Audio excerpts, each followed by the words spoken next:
UK. On DAB+.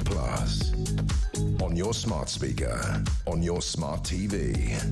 And on your side. This is Talk.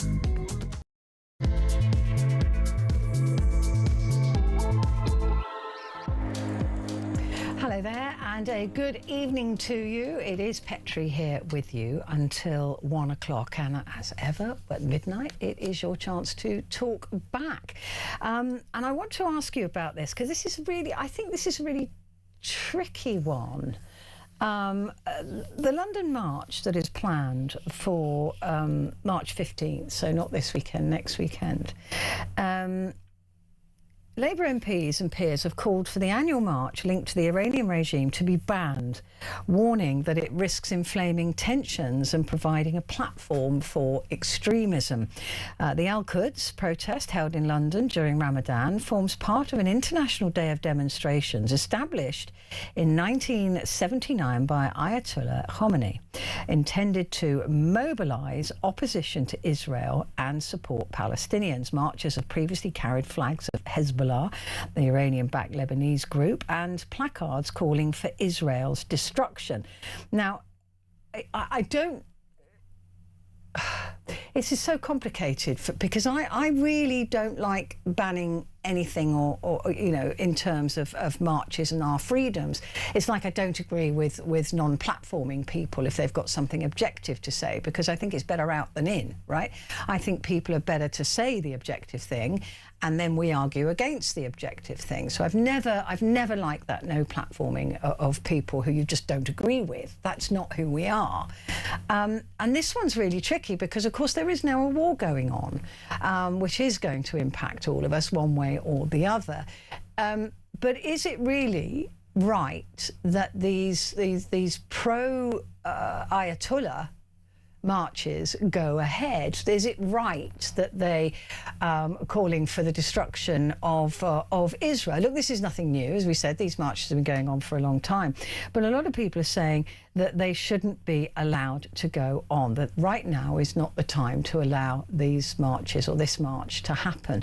So I'd be interested to know if you think that they should be banned, particularly given that, you know, American servicemen have died and people are being bombed all over the Middle East by Iran in reaction to what America and Israel have done to them. But nonetheless, British forces are at risk, British personnel are at risk, British families are at risk in the region now from Iran. Would it be distasteful, would it be wrong to allow this march to go ahead? Would it be wrong for us to cancel it?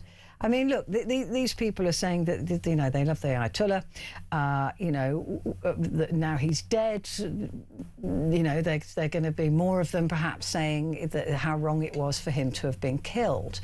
And that's their view, right? This is a free country. They are entitled to that view. But there'll be other Iranians who are really happy, and there are other Iranians that are really happy across the world that this despot has been killed. Not that it's brought down the regime yet. But I'd just be interested to know if you think it should be banned, because isn't that being like the Ayatollah? I mean, you know, banning people saying things against the regime or in this case, for a regime that we don't agree with. So I'd be interested to know what you think about this, whether we should allow it to go ahead and just gird our loins and say, well, look, it's distasteful, we don't agree with it, but that's what Britain is. Or do we say, while military and British people, even just on holidays or expats, are in trouble or in danger from Iran, that this is not the year to be holding this march? Give me a call. I'd love to hear from you on this. 03, I think I could be persuaded in either direction, to be perfectly honest with you on this one. 0344 499 1000. Calls charged at the national rate, but we do call you back. And text the word talk and then your message to 87222. And I really look forward to talking to you about that. Is it just now is not the time when British lives are at stake?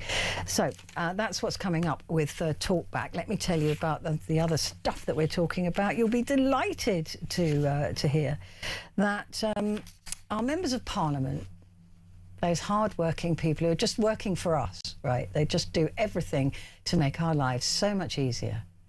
They're getting a pay rise. And they'll be getting another pay rise by the end of this Parliament, taking their salaries to £110,000 per year, a net rise of £19,000 from the start of this government.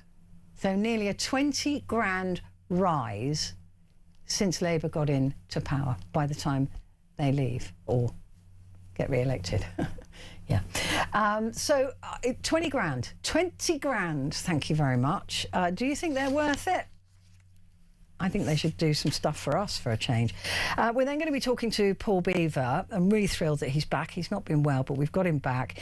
I want to talk to him about the actual cost of the weaponry that is being used, because as I was saying to Peter, a lot of the weapons that are being used by the Americans and by other countries, developed countries, are incredibly expensive. And a lot of the weapons that Iran are using are not. And yet, those are the defensive weapons that the US and Israel have got, and other countries in the Middle East. And so they're using £1 million, £2 million rockets to knock a £250,000 missile out of the sky. The maths, as the youth say, ain't mathin'. And how long can America keep going without tucking into their reserves, their stockpile reserves that are kept all around the world? It's a fascinating question, because although Donald Trump says we can keep going forever, it doesn't add up. It really doesn't add up. All Iran has to do is keep chucking these cheaper weapons and getting the West to spend more expensive weapons on getting rid of them, and they've got more than we've got in terms of defences. So we'll be looking into that as well. So before that, though, it was the exciting spring statement today. Chancellor Rachel Reeves has given an update to the state of the economy and insisted that her financial plan is working. The growth forecast for 2026 has been downgraded to a predicted 1.1% by the Treasury watchdog, the Office for Budget Responsibility. But was this just a waste of time? This entire statement was based on a world before the Middle East exploded. Well, here to discuss this with us now, I'm thrilled to say, is Vicky Price, Chief Economic Advisor at the Centre for Economics and Business Research. Vicky, lovely to see you as ever. Was this a non-event since it was outdated even before she started speaking? Well, it was a bit unfortunate that all these events had happened the weekend before. So I did wonder whether she was going to cancel it, perhaps, because all the forecasts that we've heard today from the Office for Budget Responsibility, which Rachel Reeves read out, surely cannot hold any longer. Anyway, depending, of course, on whether the conflict is going to last for some time, which is quite likely to, but also whether some of the impacts can be permanent or not. So, for example, oil prices going up quite significantly. Yes, they've come down a little bit today in terms of what they had reached in their heights. So, for example, gas prices themselves, which had gone up for the UK by about 100%, are now down to having gone up by only 73 or 75% since the weekend, which actually is major. And oil prices themselves up about 17%. Will these prices remain, or are they going to perhaps rise even further? All those make a huge difference to the cost of living, to people's available money, what they can and cannot spend, and also, of course, to the growth forecast which the OBR has just published. The interesting thing for me is that despite all, no, even without all that, the OBR had downgraded 2026, and that's a worry. I mean, the OBR forecast that she was talking about, as you were saying, was when gas was at 89p per litre, and now it's 148. So quite a substantial difference. And oil, like you said, fluctuating slightly, but $15 higher now than when they did the forecast. And look, I appreciate that this isn't her fault, but it's pointless talking about, well, interest rates are under control and inflation's under control, and because these world events have completely knocked that out of the park.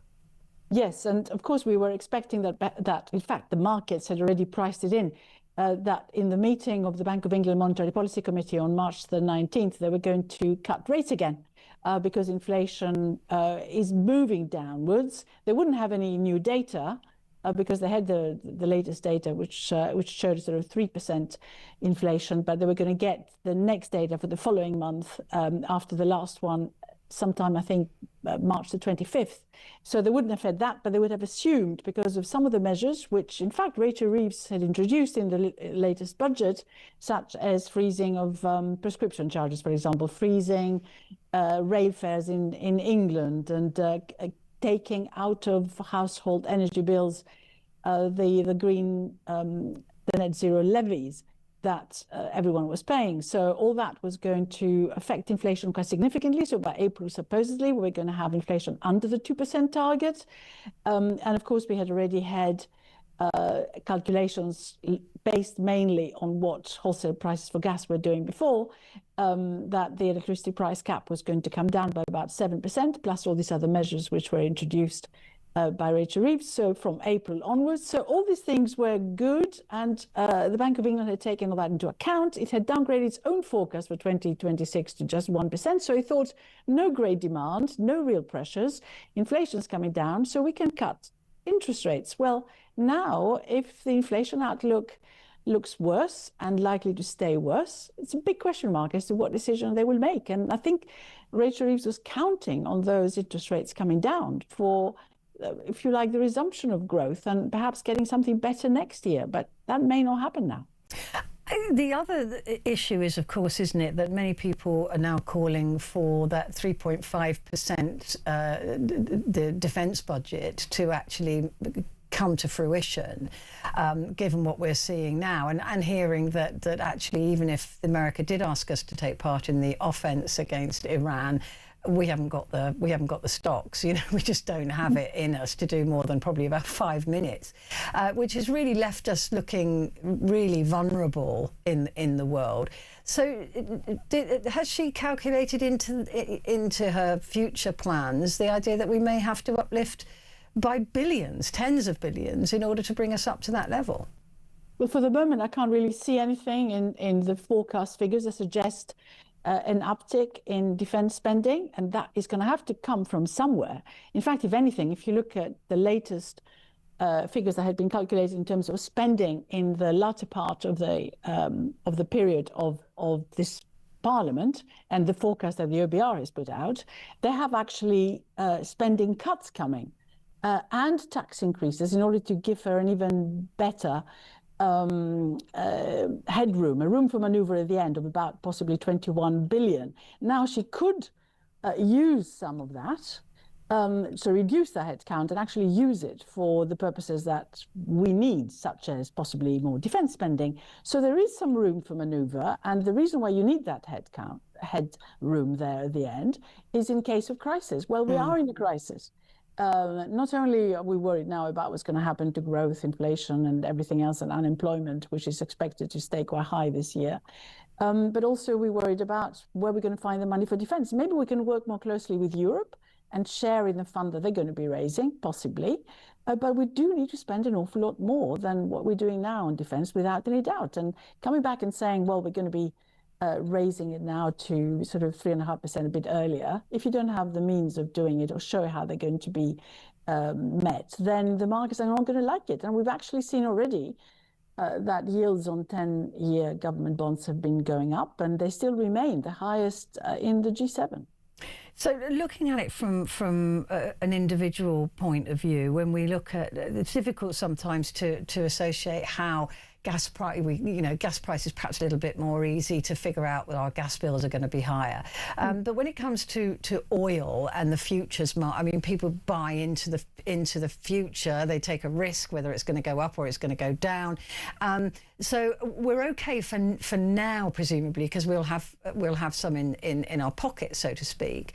But how is, if prices do go up substantially, when will we see that bite, and what effect will it have on the individual?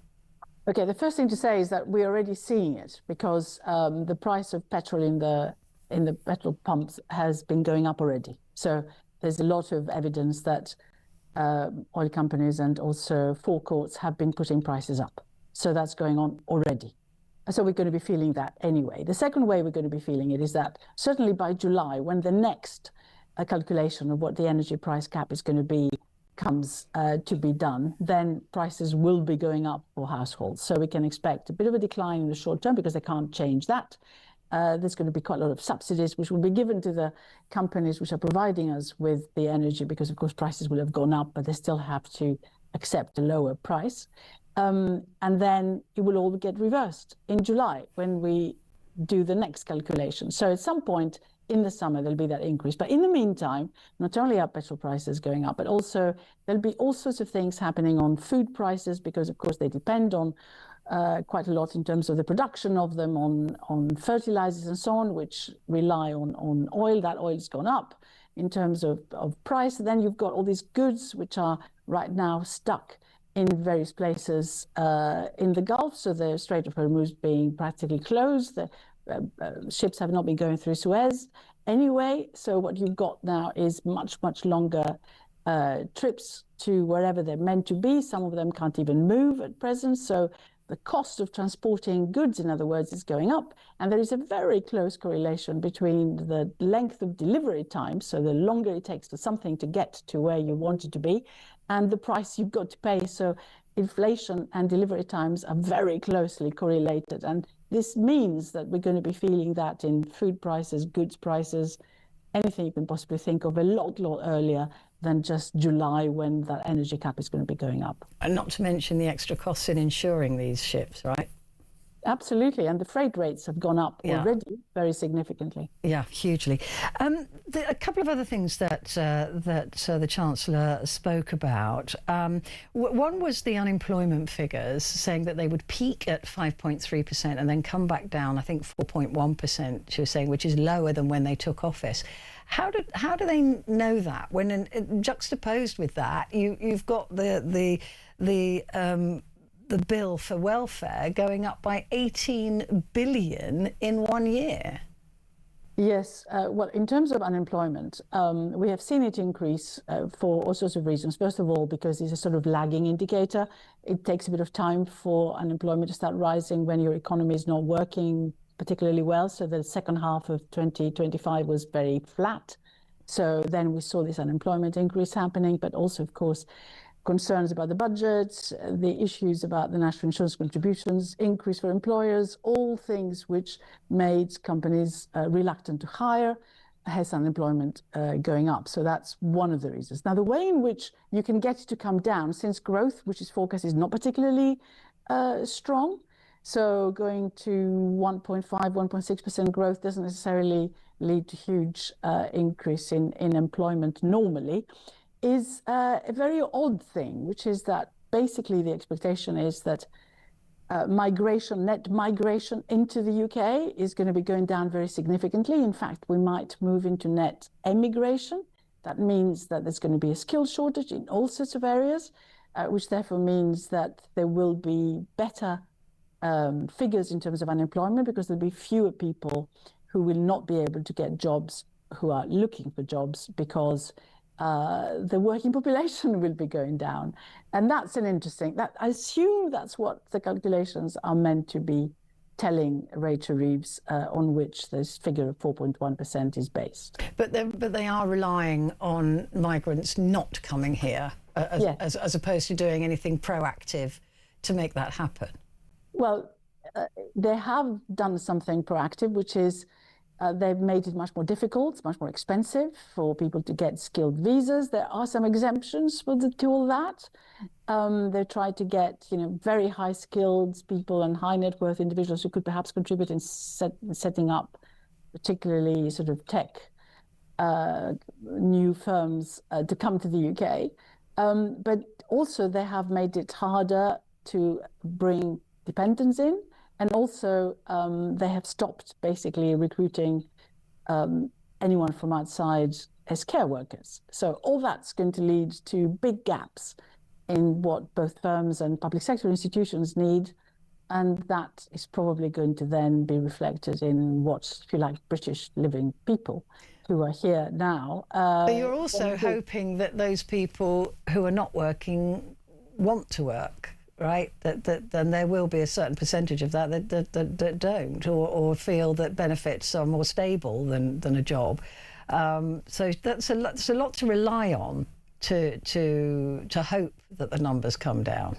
That is true, but again, they have this new policy of ensuring that, if you've been out of work or out of training and out of education for a certain number of months, then you can be given a work program to engage in. And then if you don't take it up, then you lose your benefits. So they're doing that. However, you have to have done that for about 18 months, which means that the impact, because she's talking about where we might end up by the end of this parliament, the impact won't be felt until a lot later.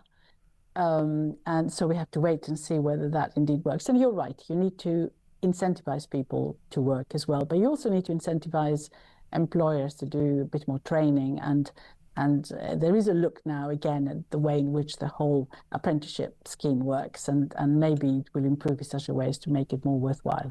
Does she need to get the welfare bill down to have any real effect? It is a huge and mushrooming bill. Should that be a priority, really, in terms of helping with growth, helping with everything, really?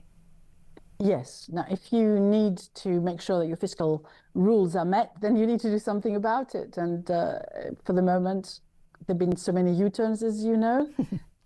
So we haven't quite managed to cut it back. But there is one thing to bear in mind, that we worry particularly about the triple lock and general welfare spending too. But we are actually on the right side of it if you compare us with the rest of Europe. So on average, what we spend on pensions is about 5% of GDP, and it's considerably higher, almost twice that on average in the EU. And in some countries like France, for example, and Italy, it's about 13, 14, 15%. I can't remember the figures exactly.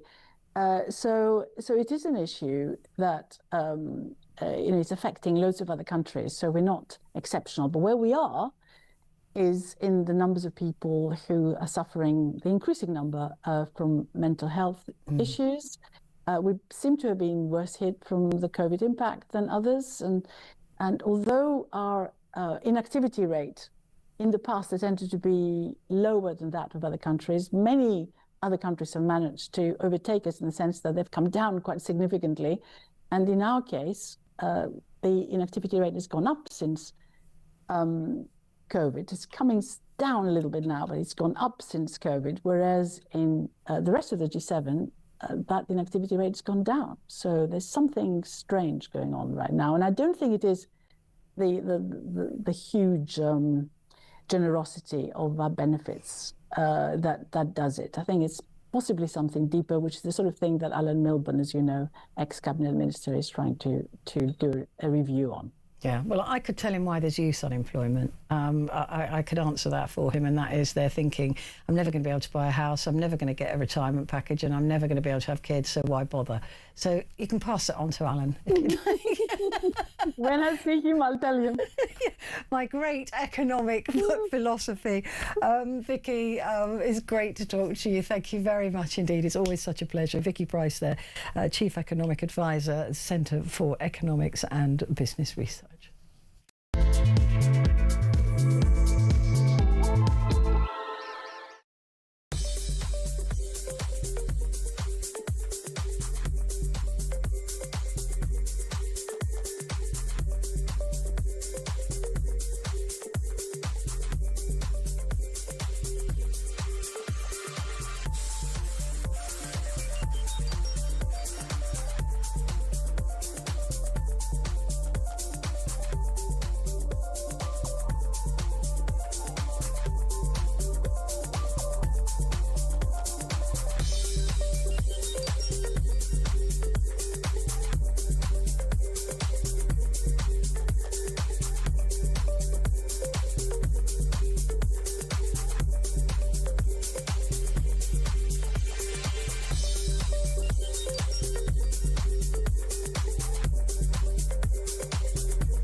across the UK.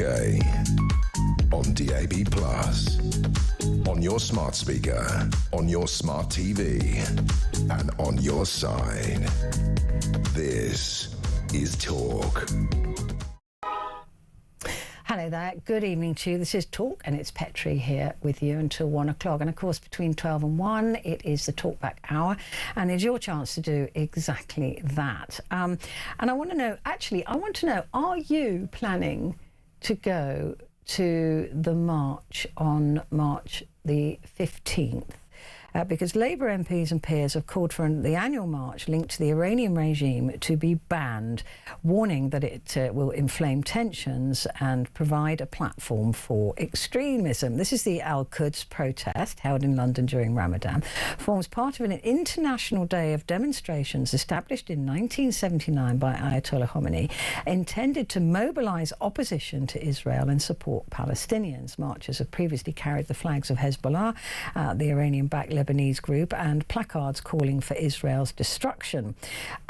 So I'm wondering whether you think that this should be allowed to go ahead or not. Are you planning to go? I want to talk to you if you're planning to go and why you're planning to go. Why are you supporting this regime? Why are you supporting the now deceased Ayatollah?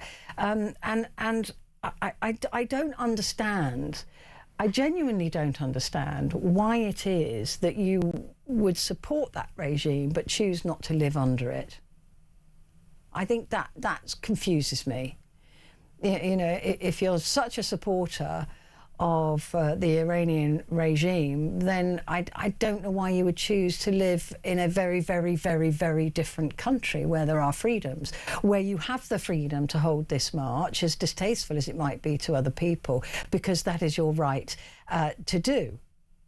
You wouldn't have that. You wouldn't be allowed to do an anti-Ayatollah. Well, we've seen what happens to people who protest the regime in Iran. 40,000 of them, roughly, were shot dead by the regime.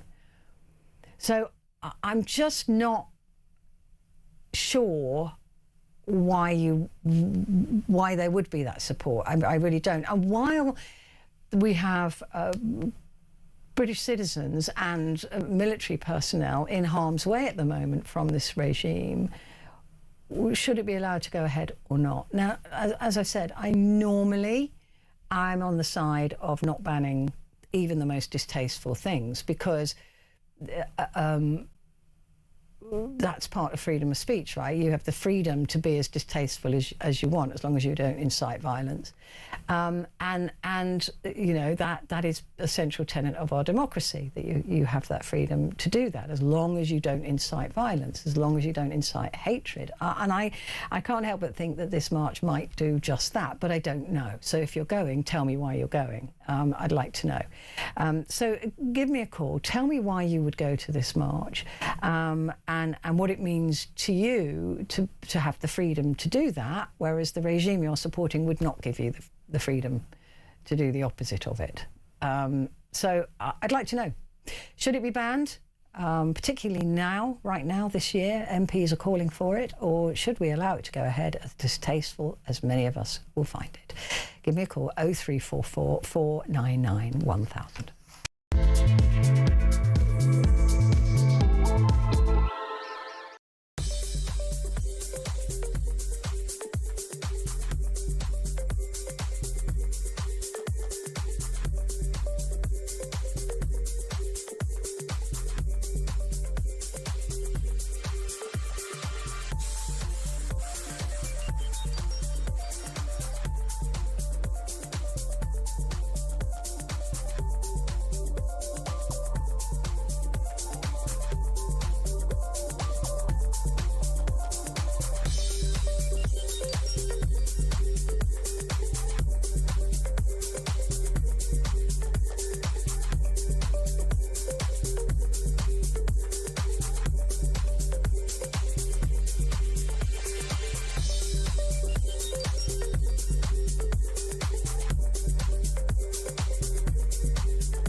across the UK, on DAB+, on your smart speaker, on your smart TV, and on your side. This is Talk. Hello, good evening to you. This is Talk, and it is Petrie. Sorry? Oh, we've got a bit of a technical issue. I do beg your pardon. Let me talk to you about one of these things that I find fascinating about this war in Iran. Because we know that the Iranian regime has got a huge stockpile of ballistic missiles, right? They have around about 3,000, they think. I think I read earlier on. Donald Trump is being sort of very, bullish about saying, look, we've got so many weapons. And even though the American military is $1 trillion per year they want to spend on the American military, they still have a stock problem. They still have a limited stock problem. Part of that is exacerbated by with Ukraine. They got rid of all of their old stuff, right? They sent it all off. They sent it to Ukraine, and they're busily trying to replenish that. But a lot of these missiles, a lot of these bits of kit that the Americans are using can take 1 to 2 years to build. So there's a lag. Even though they're trying to speed this up a bit, there is a lag. And we've also seen, as of June last year, do you remember when Donald Trump declared that he had obliterated the regime's ability to build a nuclear weapon, although he appears to be doing it again now? They used a GBU-57 MOP with one of these big bomb busters, right? And they used 14 of those. Do you know how many they've got? 20. 20. These things cost millions, and I think about 13 million each, and they will take 2 years to build. So although Donald Trump is talking about how he's got all of these weapons, has he? And when do they run out? The other interesting point is that the Iranian stock is quite old.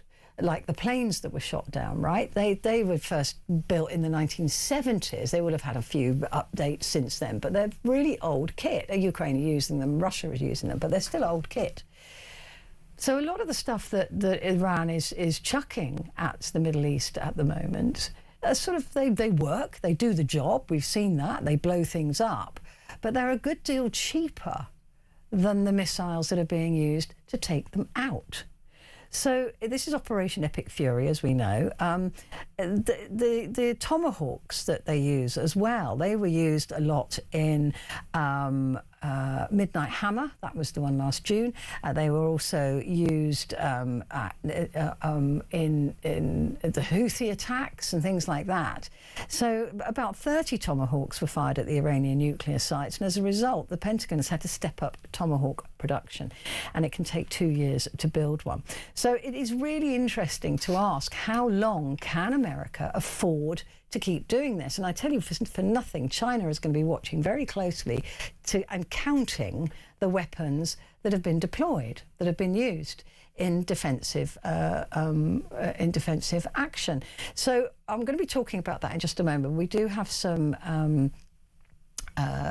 breaking news at the moment. The government has immediately halted all study visas from Afghanistan, Cameroon, Myanmar and Sudan, and work visas for Afghans, as Home Secretary Shabana Mahmood said migrants from these countries are seeking to exploit our generosity. So just to repeat on that, and this breaking news, I don't know why it's breaking at this time of night. That's extraordinary. But anyway, it is. The government has immediately halted all study visas from Afghanistan, Cameroon, Myanmar and Sudan, and work visas for Afghans.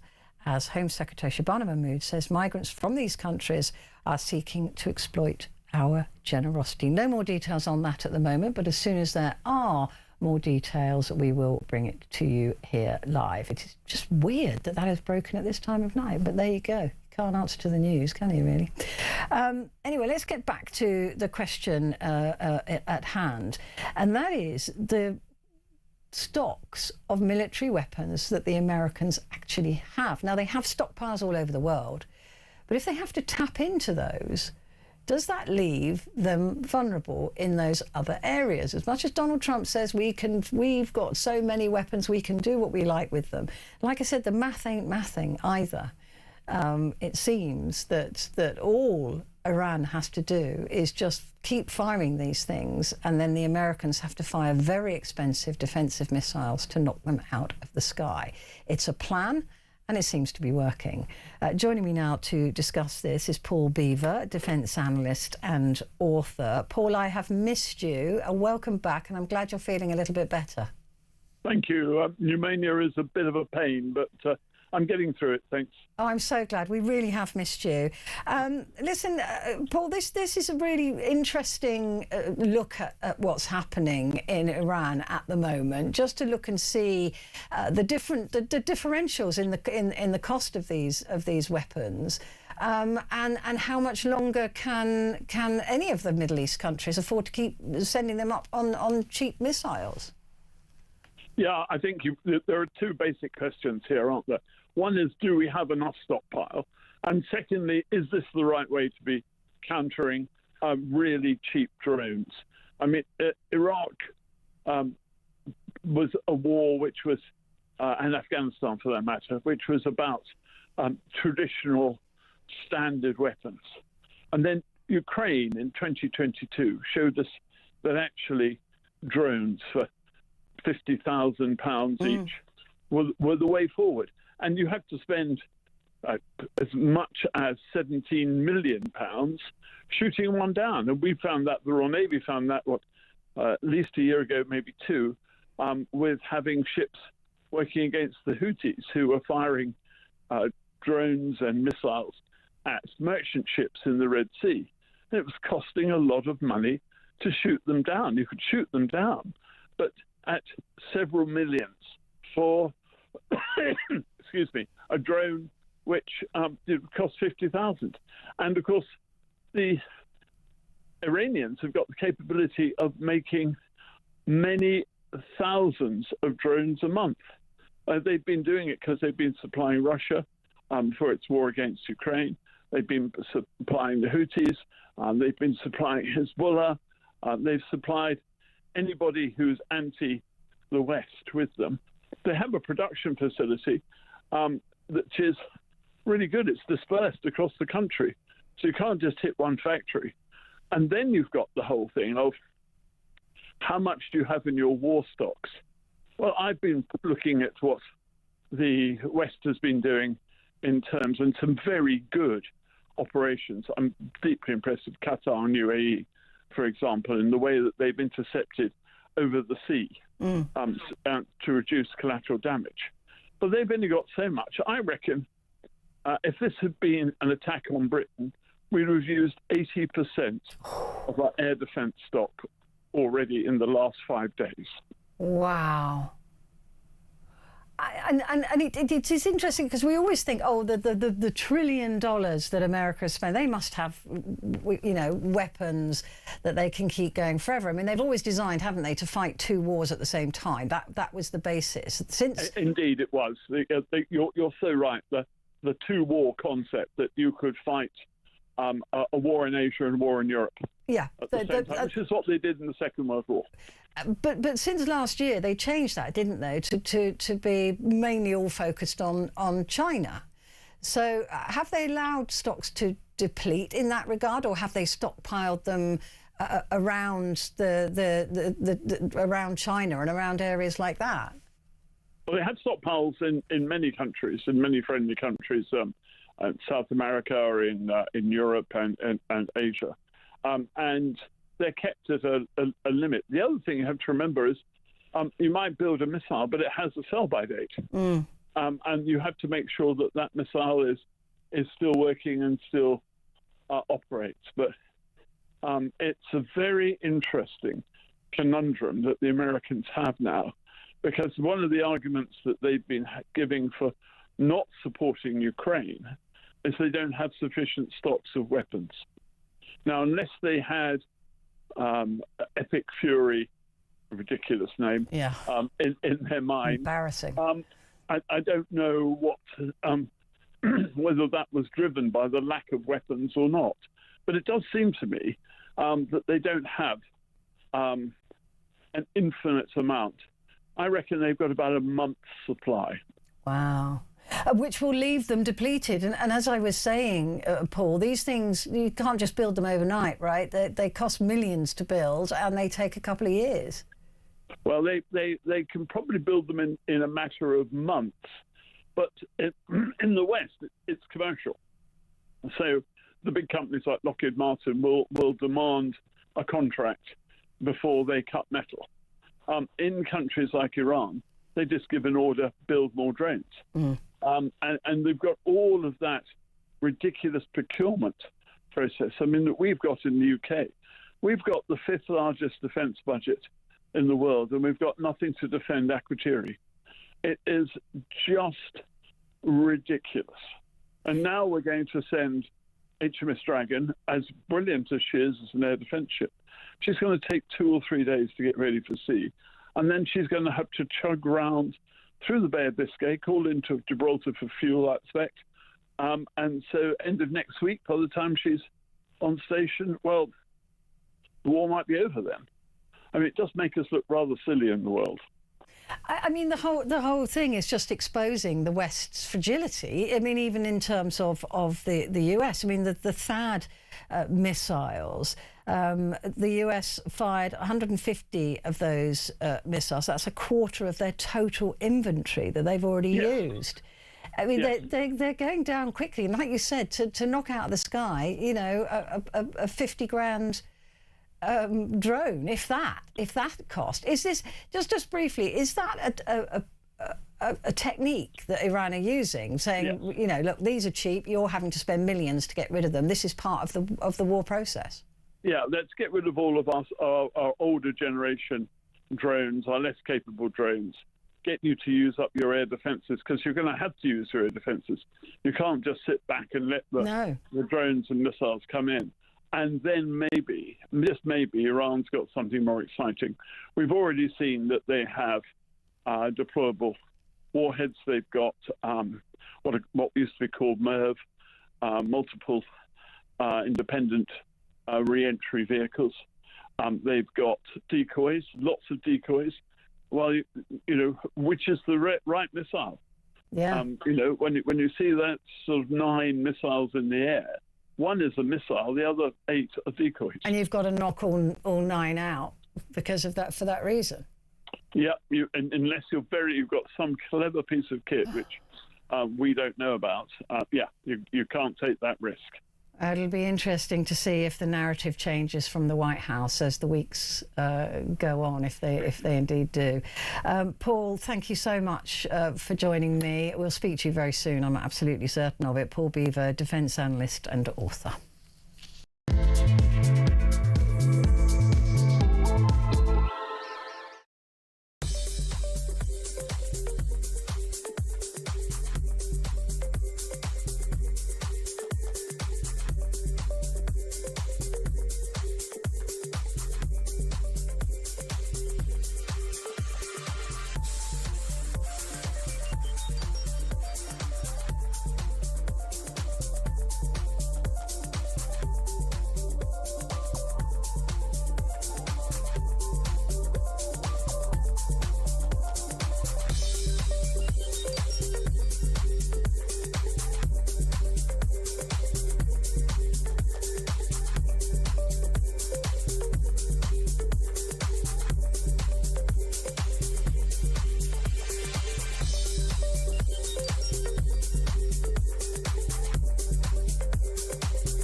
across the UK. On DAB+, on your smart speaker, on your smart TV, and on your side. This is Talk. Hello there, this is Talk, and it is Petrie here with you. Let me just remind you of that breaking news. The government has immediately halted all study visas from Afghanistan, Cameroon, Myanmar and Sudan, and work visas for Afghans, as the Home Secretary Shabana Mahmood said that migrants from these countries are seeking to exploit our generosity. She went on to say Britain will always provide refuge for people fleeing war and persecution, but our visa system must not be abused. That is why I'm taking the unprecedented decision to refuse visas for those nationals seeking to exploit our generosity. I will restore order and control of our borders. Again, no further details in that. It'd be interesting how she's reached that decision and what proof there is of that exploitation. I'd really like to see that. So that's the latest news. Let me continue on now, though, by talking about our lovely MPs. Who we all feel deserve an enormous amount of money, don't we? Because they do so much for us. And if you didn't recognise sarcasm, I'll help you out there. I was being sarcastic. Next month, members of Parliament will see their salary rise by 5%. That means they'll be taking home £98,599. The Independent Parliamentary Standards Authority, or IPSA, has said that by the end of Parliament, by 2029, MPs will be taking home £110,000 a year. That is a net 19,000 pay rise from the start of this government, which, may I remind you, although it feels like it was 10 years ago, was only about 18 months ago. By comparison, the median annual salary for full-time employees in the UK ranges between 35,000 and 39,000. Elliot Keck joins me now, a Taxpayers Alliance campaign director. Elliot, I can just imagine all those thrilled people at home going, oh, goody, because they so deserve it. Yeah, well, very good evening, Petrie. I think your viewers will rightly be absolutely livid about this news. And of course, MPs always try and hide behind IPSA, as you mentioned, this independent body that makes these pay recommendations, but MPs have the power to reject it. MPs have the power to vote for the pay rise to not come into force. So when an MP tries to say that it's not up to him or her, it's absolutely nonsense. They can reject it. They should be rejecting it. These pay rises are far higher than the pay rises in the private sector. They're far higher even than the recent pay rises in the public sector. When you look at the state of the economy and the state of the country, I think this is an absolute disgrace. But IPSA will justify this. What is their justification for nearly a 20 grand pay rise in 5 years? Also, their justification, they point to increasingly complex casework. They point to things like growing intimidation and abuse of MPs. And of course, nobody wants to see that. That is appalling. And it's right that steps are taken to try and crack down on some of that intimidation and abuse. But some of that intimidation and abuse, I'm afraid, looks like people saying maybe not very nice things on social media, people maybe not saying very nice things on the doorstep. And of course, given the state of the country, given the state of our MPs, and given the quality of some of their work, you can absolutely understand why taxpayers, you can absolutely understand why their voters are very, very angry. And the fact that they're getting this inflation-busting pay rise at the same time as we're all seeing much, much smaller pay rises than they are, that will only add to the anger and fury in the country. Because we have to remember that we pay this. We pay their wages out of our tax bill, and our tax bills have just gone up because there was this black hole or whatever the excuse was last time, I can't remember. It changes each time. And so they're taking more money from us to give themselves more money. And I do think that the country will be absolutely fuming about this. Yeah, so that's absolutely right. So the Office of Budget Responsibility today said that the UK tax burden is going to be head to a record high, never will have been higher in the country's history. And as you say, that's where MPs get their pay rises from. And it's not, of course, just their pay that they get. They also get excellent pensions. I was just going to mention the pensions. Their pensions will increase, presumably, with their wages going up.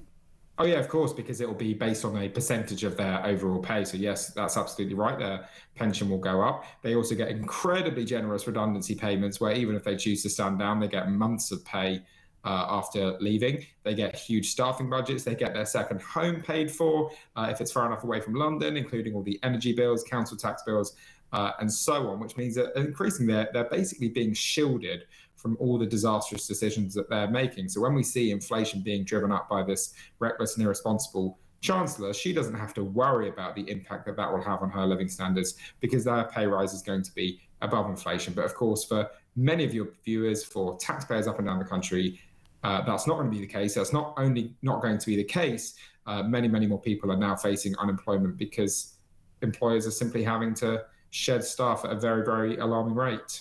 I mean, many people will say that we should pay our MPs more as long as they don't have second jobs and things like that we should pay them more, that we then get the best of the best. I've not seen any examples of that in recent times, I have to say. If that's the best of the best, we're in more trouble than I thought. You know, does this serve to distance them from us more, from normal, ordinary people? I mean, if the median wage for full-time employees is between 35,000 and 39, you can only dream of earning over 100k. Yeah, and having all the other perks to boot that we just discussed. But just to address your first point on this issue of how should we pay MPs, we at the Taxpayers Alliance think that an MP's pay should be linked to GDP per capita, which is essentially a measure of the average living standards of the average individual. So it's not total GDP, it's GDP per person. And if that is going up, then MP's pay should go up. And if that is not going up or is going down as it currently is, we've had 2 quarters of negative growth, so 2 successive falls, then at the very least MP's pay should be frozen. And we actually did some analysis and we looked at what MP's pay would be right now if from 2010 it had only grown in line with GDP per capita, and their pay would actually be about £12,000 lower per year. And that's a reflection of the fact that living standards have grown so meagerly in the last 14 years. And I'm afraid a lot of that is the responsibility of MPs and the responsibility of their failed decision-making. And yes, you're right, it will distance themselves from the public, because one of the biggest problems that the public, your viewers, has faced in recent years has been the poison of inflation driving prices up. But MPs are getting above inflation pay rises, which mean that actually they're getting better off relative to the cost of living, whereas I'm afraid a lot of your viewers will not be feeling that way. I mean, I thought if it was performance pay, it would be 12 grand, wouldn't it, a year? Let alone a 12 grand differential.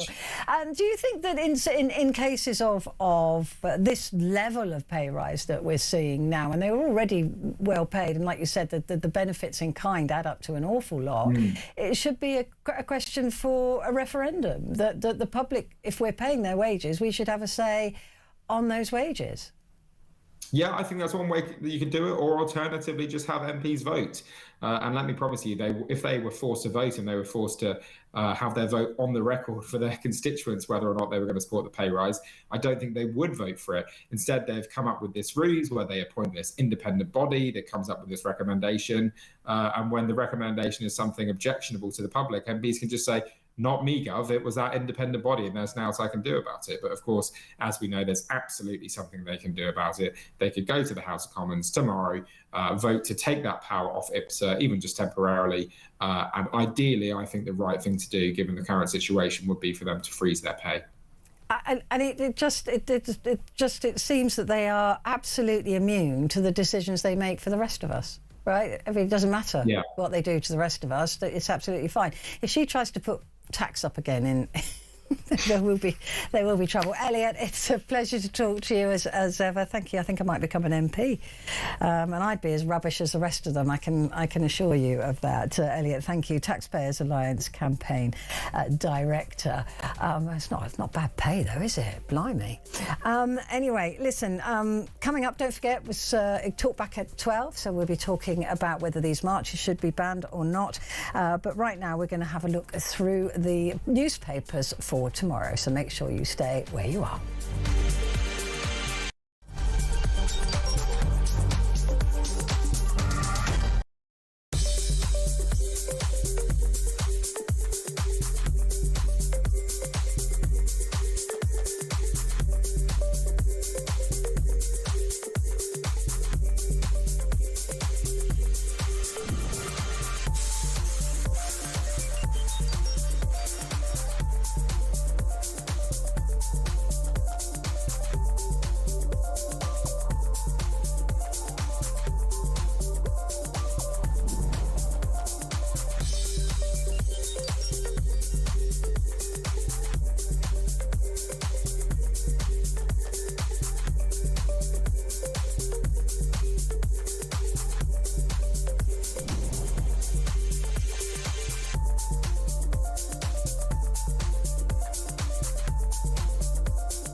UK.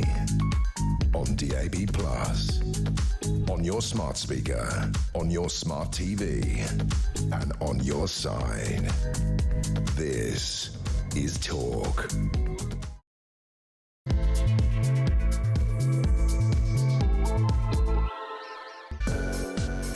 Hello there, and a good evening to you. It is Petrie here with you until 1 o'clock. And of course, in an hour's time, it is Talkback. It is your chance to do exactly that. And I want to talk to you about this London march that is linked to the Iranian regime. And MPs, Labour MPs and peers have called for an annual march linked to the regime to be banned, warning that it inflames tensions and provides a platform for extremism. This is the Al-Quds protest held in London during Ramadan, and it forms part of an international day of demonstrations established in 1979 by Ayatollah Khomeini, intended to mobilise opposition to Israel and support Palestinians.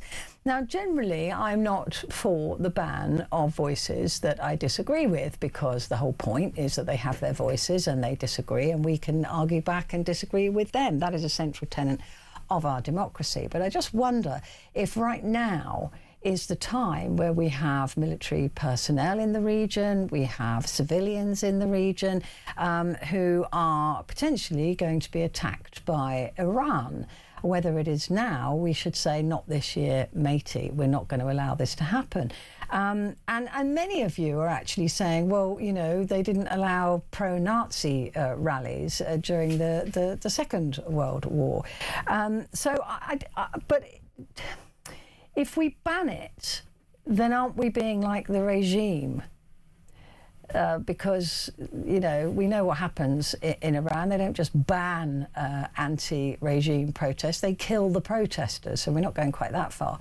But do we allow it to go ahead, even though it is distasteful and will anger a lot of people and hold fast to our freedom of speech ideals? Or do we start to determine that if we don't like the freedom of speech, then we ban it? Because that, for me, is a very slippery slope. So I could go either way on this one, given the particular condition of the world right now. So I'd like to hear from you. Which way do you think it should go? That we ban it because we don't like it, we don't agree with it, or we let it go ahead for fear that next time there's a march that we don't agree with, or somebody doesn't agree with, that gets banned as well. It's a thin end of the wedge for me, and I don't approve of this march. I don't like what it stands for, and I don't like, you know, all the "We Are Hezbollah," I mean, posters that they put up and glorifying the evil dictator that was the Ayatollah. I don't agree with it at all. But if we ban it, then that is thin end of the wedge stuff, because then we ban other things that other people don't agree with, and then suddenly we've got no freedom of speech. And freedom of speech is the right, in my view, to say objectionable things, as long as you don't incite violence and hatred, which this march may well do, and if it does, then there should be arrests. But that is, it is your right to offend people and say the most horrible things. That's freedom of speech, right? But for some people, that only works when the freedom of speech is their freedom of speech. And a lot of people say a lot of things that I wholeheartedly, totally, completely and utterly reject. But they have a right to say it. You have a right to say it. Like I said, as long as you don't incite violence and hatred. And this march may cross that line, and I would hope that the police would be completely aware of that. But given what's happening in the world right now, should this be banned? When the Iranian regime is lashing out and could potentially kill British civilians or British personnel. So give me a call. 0344 499 1000. Calls are charged at the national rate, but we do call you back. And text the word talk and your message to 87222. With me in the studio to discuss this and the front pages of the newspapers is Simon Diggins, retired colonel and host of the Sun's Superpowers Exposed series. Hello. Petrie, good evening. Hi. Good evening. What do you think about this? Is the timing of it specific? Is the march itself abhorrent? Do we ban it because we don't agree with it? I think the idea of the march is abhorrent. I mean, I didn't even know it existed till this came about, which is probably a good thing, because I think the idea of celebrating this particular regime, despite the fact it claims it's all about Palestine, it really isn't. I find distinctly distasteful. That's the way it would do. But banning it, as you say, is a rather more problematic thing to do. And I think democracy and free speech does not give you the right not to be offended. And I think that's probably the key thing for myself. So I think I'd be looking at it from the position of public order and the possibility of criminality, rather than necessarily banning it on the grounds of I don't like hearing what they say, because I don't like the idea of what they're going to say either. But I think that's going to be the test of it. And that properly should belong to the police. And the police, because the police have the responsibility to control demonstrations, and also they have a good understanding of their responsibility in order to protect free speech. Although we have seen sort of almost a two-tier type of policing when it comes to these kinds of marches. We've seen it before where, for example, Jewish people weren't very well protected, or Jewish people were told to keep away from that area rather than be protected by the police, that Jewish people were being hassled to not go anywhere near the march. And that... The police seem to protect some demographics and not others. No, and I think they got that horribly wrong. I mean, I know the worst instance of that, of course, is what happened to Maccabi Tel Aviv with the football team there. So there is a problem with the police understanding the law and how it goes from that. And you're right, the circumstances have now changed. So what would have been a normally abhorrent and distasteful march, if you like, in a normal year, the circumstances are now different. I think that needs to be taken into account as well in terms of deciding what to do or not to do from it. But I share your concern about banning that kind of speech simply because I don't like it, or I don't think that is a very difficult sort of place to start, because inevitably in a different state, 2 years later, 2 years down the line, somebody will find something I want to say distasteful, and you think, well, hang on, why can't I say it? So I think it is one of the things we need to protect.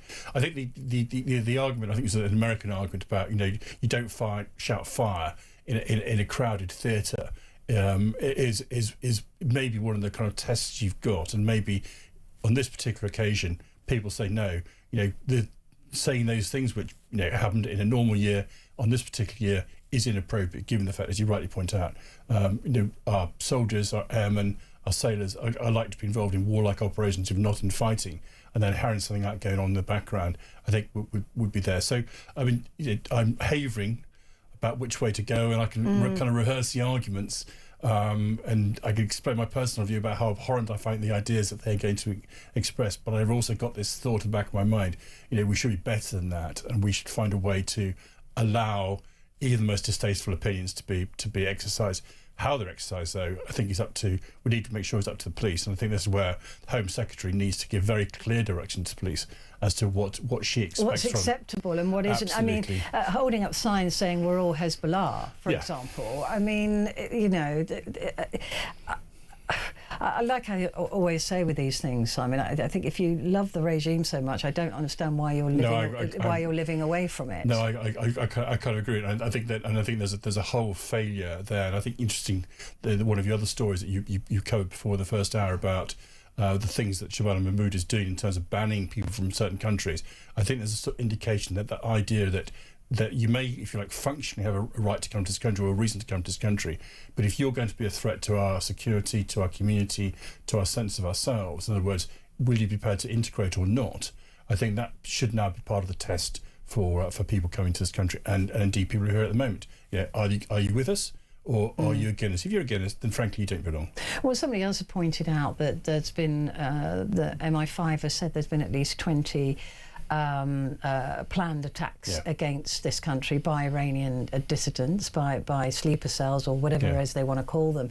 And they've been thwarted. So we already know that Iran is an enemy to Britain, and has often said that it would like to wipe us off the map. and I guess these are in that regard enemies to us if they're voicing the opinion that they support that regime and everything that regime wants to do. Absolutely, and you rightly said, we didn't allow pro-Nazi marches to take place during the war. Mosley and his black shirts were banned. I mean, that was quite what happened. They were all interned. There was a kind of recognition that distasteful and opposed as they were the black shirt marches through the East End in the 1930s.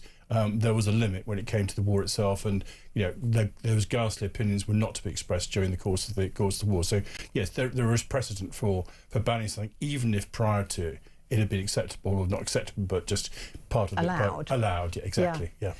So it could. I mean, it's unlikely that anyone will be brave enough to ban this, I think. But it could be said that while British personnel and civilians are at risk from the regime, that supporting the regime would be treacherous. Well, absolutely, and I think that's and treachery is the big word, and it's a word that people fight shy of, basically. And I think there is a question mark about why it hasn't been used in the past. For example, the recruits from the UK with British passports who went to fight for ISIS against not just our interests, but actually fighting against British forces who were deployed in the area. And nobody seems to mention treason. I'm thinking, well, actually, this looks like treason to me. Tell me how it's not. But people are reluctant to use that particular test for how people behave. And I think actually, in the circumstances, good. And what you rightly say about the Iranian regime is the Iranian regime has had us down as the little Satan. We're the little Satan. America's the big Satan from 1979 onwards. I think we've got ourselves into positions like a kind of slow-boiled frog. We've got so used to low levels of violence, so used to low levels of kind of intimidation. I mean, Iran TV thrown out of this country basically by Iranian sort of intimidation, that we've lost the threshold. People talk about we haven't crossed the threshold. Actually, we've allowed ourselves to be slowly boiled to the point where we don't recognise that effectively the Iranian regime, who killed British soldiers in Iraq after 2004, basically has been at war with us since 1979. But we've allowed a sort of low level of intimidation, a low level of violence, and haven't reacted to it. Yeah, I completely agree with that. Right, so give me a call on that. Given what Simon and I have just said, where do you stand on this? Are you planning to go to the march? And if you are, I would genuinely love to talk to you and ask you why you're going to be going to that. And do you think that given where we are in the world, that what's going on in the Middle East, that actually this year this should be banned because there are risks in the Middle East at the moment to British civilians and to military personnel from the regime that these people would be out supporting?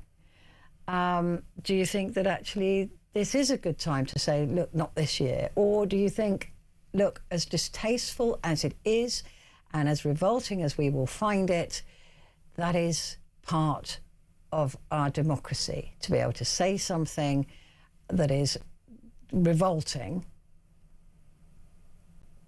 and it be allowed for you to do that? Like I said, I don't like non-platforming people. I think the more revolting the person is, let them speak, and then we can argue against them. Let us put them to the test. Let us question them. I always fear that non-platforming. Oh, they're too evil. We don't want to talk to them. I think we should talk to evil people. I genuinely do, to find out what their thinking is and why it is. But this, I'm either way on this. I really am. I can see really good arguments for banning it, but it goes against everything that I hold dear, and that is the absolute right to say the most disgusting thing you want to say in a free society, providing you don't incite violence and hatred. So give me a call. Love to hear from you on it. 0344 499 1000.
across the UK.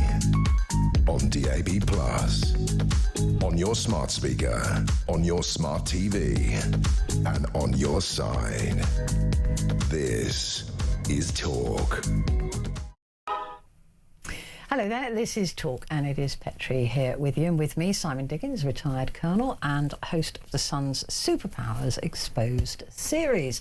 Thank you very much indeed for being here. Now, let's start with the Sun newspaper. Iran war, scramble to Cyprus. Paul Beaver was just saying that we might not even get there in time. No, I mean, it's going to take 8 days. As of this morning, when I first checked this morning, first o'clock this morning, all 6 of our Type 45 air defence destroyers were actually in some kind of refit. 3 of them are basically being taken apart completely. And I think because of the outcry that's occurred during the course of the day, they discovered that Dragon, HMS Dragon, which was the least taken apart, if you want to put it, would be available at a few days. But it could take 8 days for it to sail out of Portsmouth. I hope it gets there. I mean, one of the big problems this particular class has got, they're superb air defence destroyers in terms of the technical ability to understand and engage with those. It's their propulsion systems which appear to be the major problem. So it's fingers crossed, touch wood, whatever, that a Dragon actually makes it to the Eastern Mediterranean. It would be so embarrassing if it doesn't. Oh my goodness! I mean, it's embarrassing enough, isn't it? I think so. Yeah, at the moment. I mean, if you admirals falling on their dirk, I think. Really. But I mean, to a degree, it's the government. It's all the government's fault for not funding our defence capability. I think there's 2 aspects. One is structural. One is that how can you have a particularly unique class of vessels with a particular and ensure and have all of them in maintenance all at the same time. That's pretty bad planning. That's pretty bad planning. Yeah. And then you might look at the more close-in stuff, which is part of the issue. This particular crisis has been building now for probably 2 months, ever since the revolt started in December, January. Certainly the Americans have been building up for months, basically. And we knew what they were doing. We could have guessed. We kind of hoped that they wouldn't, along with the rest of the Middle East. What we never predict is what reaction the Iranians might well have decided to go first. What we've always known is the Iranians' strength is in things like ballistic missiles, drones, and that sort of technology. And that's the technology they would use. We've also known, because again they've done it in the past, when there's been conflict between the US and Iran, or Iran and Israel, they would lash out across the Middle East. So what the Iranians have done, attacking Dubai, firing missiles at Cyprus, etc., going after the little Satan as well as the great Satan, absolutely entirely predictable. You didn't need to be a strategic genius to work that out. In which case, where were the defence measures in place? Even if it was on a precautionary principle, even if we decided we weren't going to get involved in offensive operations, British sovereign base air territory, it's British, you defend it, and we're not. There's a French frigate and 2 Greek frigates there at the moment. I know. Look, it is embarrassing. And I was talking to Paul Beaver earlier on about the weapons systems that are being used, and it's fascinating to me, of course, that Iran has become one of the biggest manufacturers of these fairly cheap drones. But they cause damage and they can kill people. So they're 50 grand, if that, each. And we're firing missiles, air defence of 1 million to 17 million to take them down. Yeah, even the cheap ones, as a short-range air-to-air missiles, they're 200,000 a pop. And you say that anything from 20,000 up to 50,000 for the Shahed drones, which they've been producing, which they can produce on MASH. So there is a real calculus there, and it's an expense calculus. Interesting, President Zelensky has been berating the Americans and the British and others and said, why are you firing these missiles? Have you not learned anything from us? And if you recall back to the beginning of the war, that was one of the challenges they had. They had all this high-tech, expensive kit from the West, but they needed it in mass, and they hadn't got it in mass, and suddenly they had to. And I think that might well happen with this campaign as well. At some point, that kind of calculus is going to come into But it's an extraordinary differential. Yeah.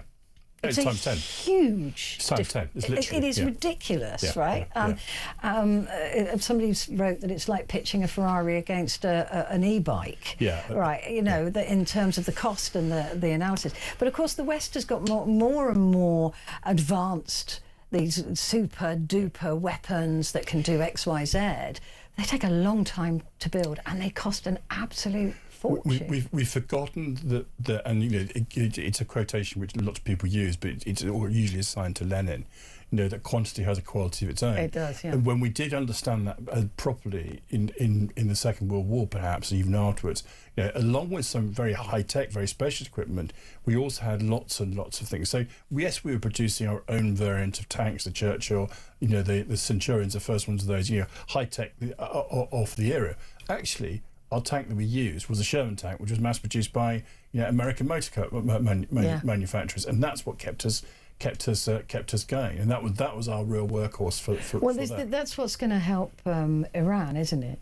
That quantity has a value of its own, because they have got an enormous amount of these weapons, and they can build them in a week. And they've been on a war footing for forever, because they've been producing thousands of these things for Russia, for example.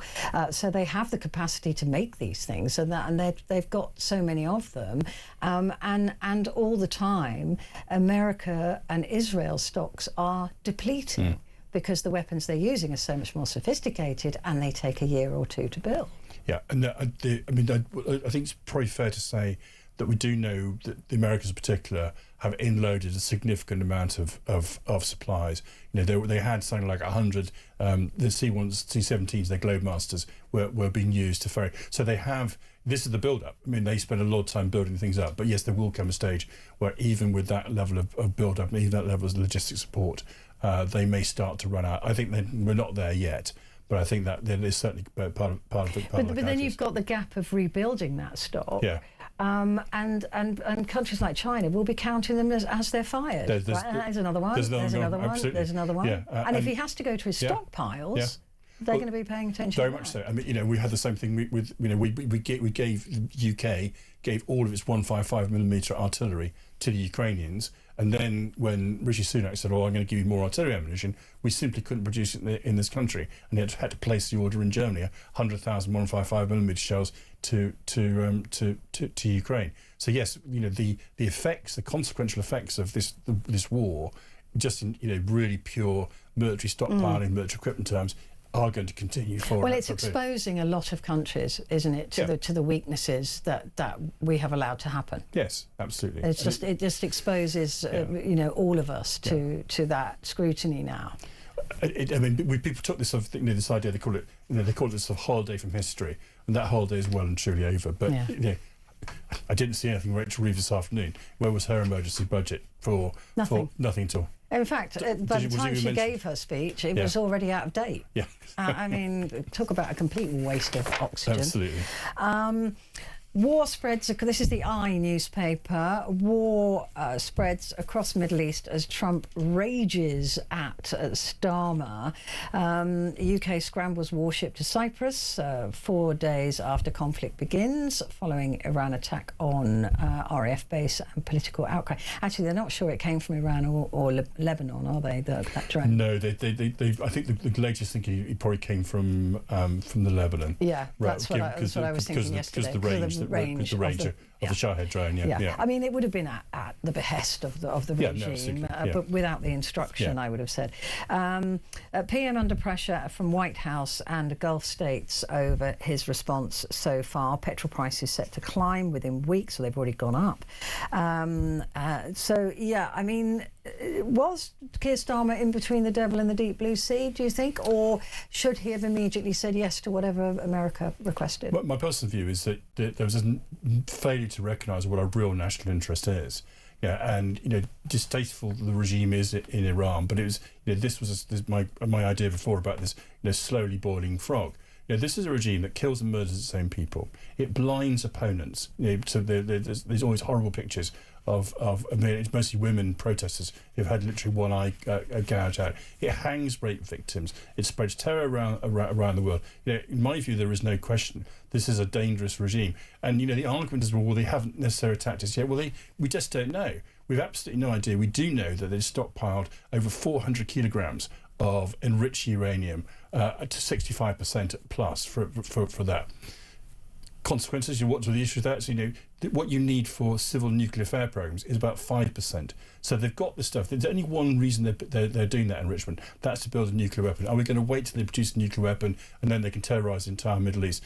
I don't think Trump called it, and he just said, you know what, there's this window of uncertainty which is there. We also know that the Iranians are trying to acquire other weapons. They were trying to acquire hypersonic missiles from China, and also advanced shoulder launch air defence weapons from Russia. So they're anticipating that this kind of conflict was going to arise, and I think Trump just looked at this and said, look, there's so much uncertainty, but we don't know if they progress on any of those fronts, hypersonic missiles, shoulder launch air defence missiles, or worst of all, nuclear weapons, then our national interests, which are our national interests as well, given how important the Gulf and the Strait of Hormuz are, will be so compromised that we can't do anything about it, and they will attack Israel, which we should be trying to support as well. So I think Trump. He's brash, he's undiplomatic, he's rude. I get all of those things, but I think on this, the principal argument, he is right. And Hermer and Starmer, on this kind of pale thing called international law. International law is not a suicide pact, as one very good commentator said today. You don't have to obey international law if your national security is badly compromised. Ours was. Trump recognised it, although not immediately, and that was how. But we don't. But I thought he obliterated their nuclear program in June. Well, that was his stupid big words. I mean, I absolutely get everything about Trump. About his bad mouthing, about his boastfulness, about his kind of his big man lying. Lying and whatever, but we know. So he didn't obliterate it. Clearly, they did a lot of damage. They did a significant amount of damage to it. There's no question about that. They didn't obliterate it, but his whole shtick, his whole political career has been about that kind of garment of talk. And of course, it's unhelpful then when you then come back and have a look at it and say, well, actually, you can't be obliterating it twice. Yeah. But I don't think we should be too literal about this. That hard though it is, I think we should be looking at this and going, what is the reality? And the reality is they restocked on their missile stocks in the Iranians. They fired about 500 in June of last year. They restocked on their missile stocks. In October last year, the very late Ayatollah said to them, right, militarise nuclear weapons. He gave the order. Now, it takes time to do all that. Although he's always been against. But he claimed he was. He claimed he was. But there's this concept in Shia called takfiri. Lying. Lying. If you're lying to the kafir, then it's fine. It doesn't count. Yeah, it doesn't count. Yeah. Interesting points there. Simon, we're going to take a quick break, but we'll be back in just a moment.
Across the UK, on DAB+, on your smart speaker, on your smart TV, and on your side.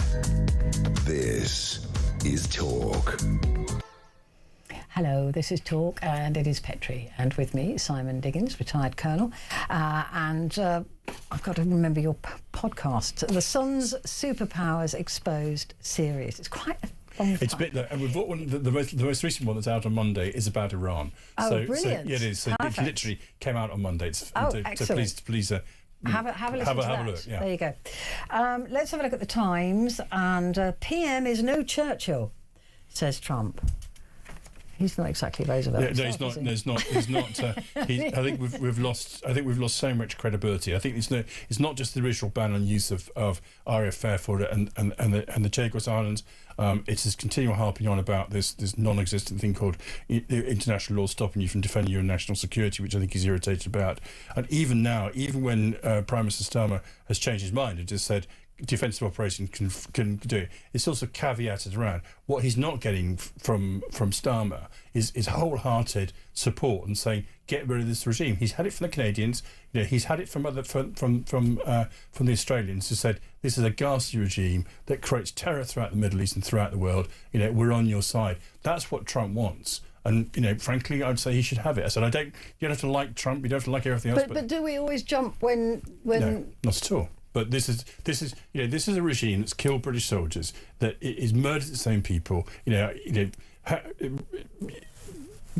mutilates people it opposes, has led killer plots into this country, forced out Iran TV. Iran thinks it's at war with us. And we've just sat there and quietly let them get on this irritate. Oh, it's fine. Only this. It's only that. Making excuse every single time for their behaviour. And I think just Trump's now looked at where they are, looked at in their trajectory of developing weapons, the threats that they pose, and just said enough is enough.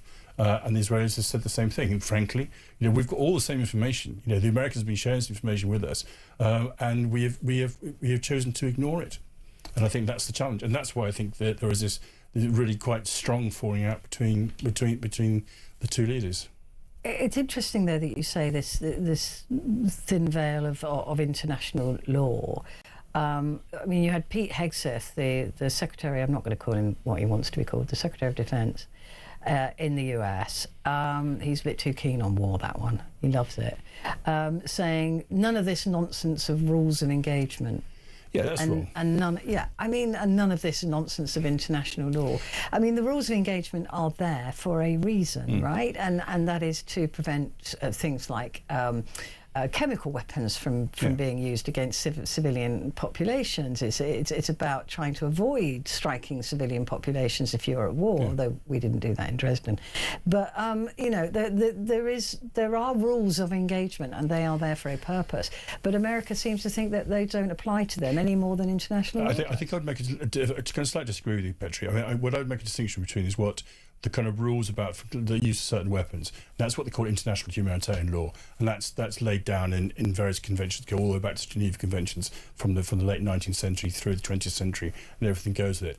And this other thing, this called a body of international law which is really about the law about how and when you can go to war. So I mean, the old thing was jus ad bellum or jus in bello. In other words, the law for going to war and the law in war. And the conventions about use pure regime change, for example, is against international law. Well, it is, but if the regime is not a destabilising regime, I mean, but who decides who's destabilising? I think nations have to make their own call on that. Well, they could see Keir Starmer as destabilising for this country and effect regime change. That's why these laws exist, right? There is a guideline. They are guidelines, but the guidelines do not require you to commit national suicide. We don't have to have people who are in our country who basically are so subversive that. No, not in this country, but that was a sovereign state of looks, and I hate the regime. I hate everything they stood for. What I'm trying to argue with you is if there is no international law that suggests that regime change is illegal, even if you don't like the fella, which nobody did, the point is that a lot of people might not like Donald Trump and might want to affect regime change in America. They'd certainly be upset about that, or in the UK or in France. There are rules. But there are rules. But the rules, we talk about the rules-based order, but the rules-based order was put in place at the end of the Second World War by countries like Britain and America, who for a generation, 2 generations, even 3 generations nearly, also protected those rules, and and that's what they did. What we've done is we moved away from that at some point, and you can pick a time, probably right at the end of the Cold War. We moved away from this idea of actually protecting those rules, but we left the law in place. And that's been done is you create a sort of gap at that point where you have this fence called international law that said you can't do various things.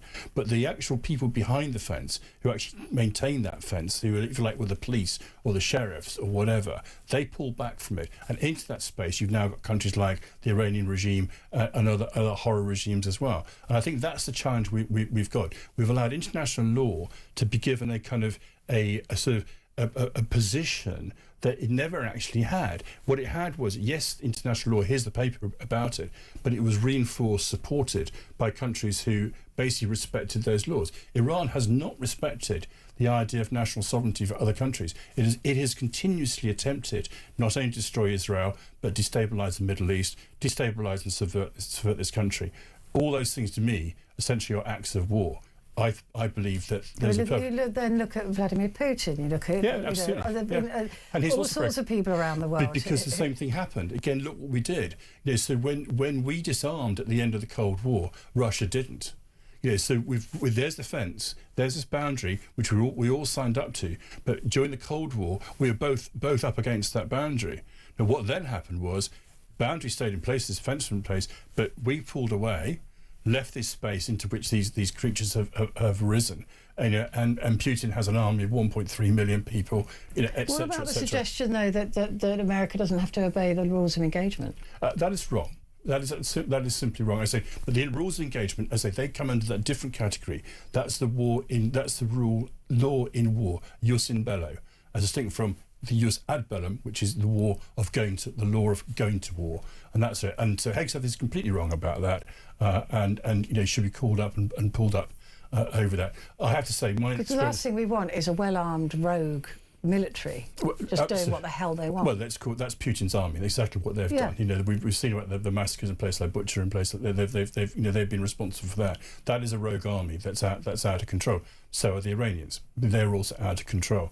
And I don't say this is easy at all, because we all want our law to be in place, but for the same reason we have police. Because yes, we have these strong laws, but unless you have people to enforce the law and to deal with malefactors, then the law is meaningless. The other question I have for you is, when has regime ever worked for us? I think directly, probably not. Gaddafi. It takes time. And I think what you say, you're not wrong about how long it might take. I mean, this country, Iran, has been disordered. There was the overthrow of the Shah. 50 odd years. Yeah. 50 odd years. It may well take that amount of time. My concern is civil war, because of the different factions within Iran, and that if there isn't, this is so typical though of the West. We go in, we destroy a country, well-meaning or not, and then we just go, oh, bye then. The exit strategy is appalling. We've left Afghanistan. We gave Afghanistan to our enemy, and look what's happening there. Well, that was shameful. Shameful. Yeah. And look what we did to Iraq, and all of these places, and Libya, where it descended into civil war, and it's now basically two countries. So, my fear is always for the innocent civilians and the incredibly brave people of Iran, who I have so much respect and admiration for. How much more can they blooming well take? And if we go in there, and by we I mean the West, and mess everything up, and then there isn't a backup plan, then we have abandoned them again. Yes, and that is the danger. But the thing is, it is already disordered. That's the challenge we've got. That doesn't give us an excuse to tip it into civil war and leave people to die. I think killing 30,000 people is a civil war. Yeah, no, I agree. I'm not saying that what is there is good in any respect. Yeah. But what you do is you have a strategy to support the country after you've bombed it. Yes.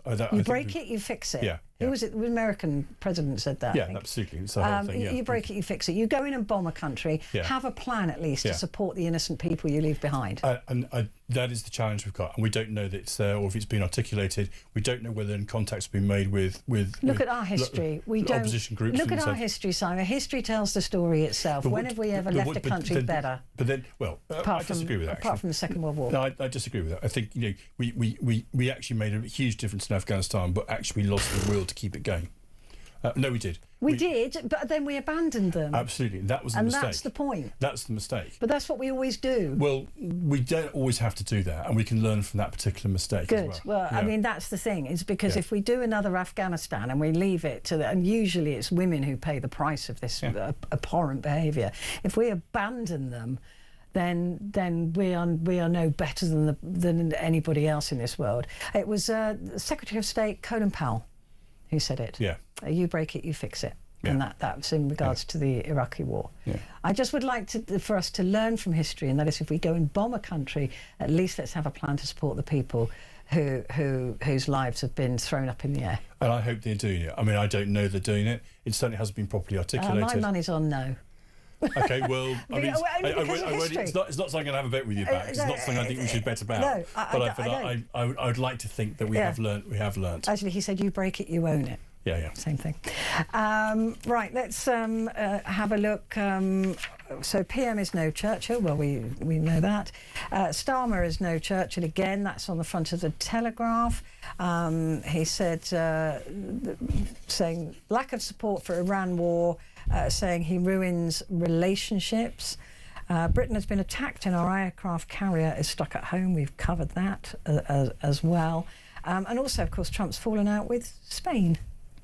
Yeah, who are not spending any money on defence, and have, with their Prime Minister, has I think essentially has launched a sort of direct attack on that, and I think he's basically saying, well, you know, what are you going to do about it? I think that Sanchez Spain didn't allow offensive operations to take off from there, in the same way that Britain didn't from their air bases.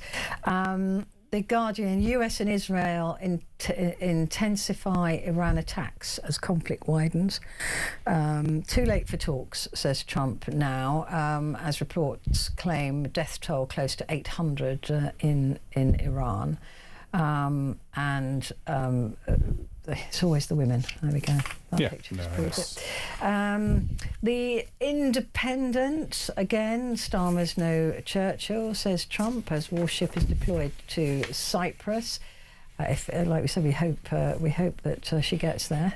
Absolutely. So Keir Starmer's deployed the Royal Navy warship HMS Dragon and a fleet of armed helicopters to Cyprus in a major escalation. Are they protecting Decaria as well? Decalia.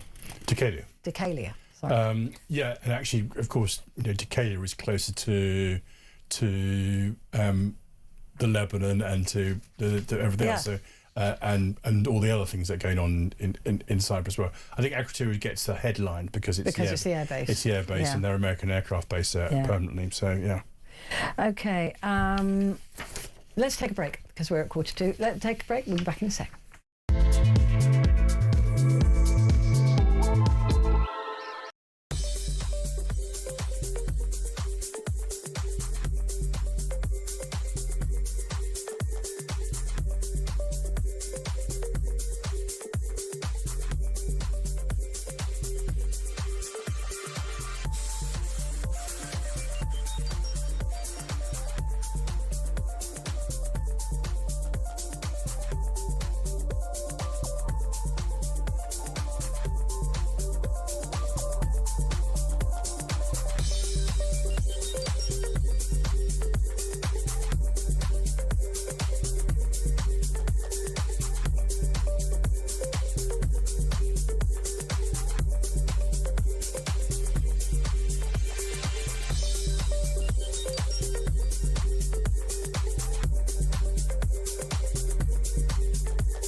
across the UK, on DAB+, on your smart speaker, on your smart TV, and on your side.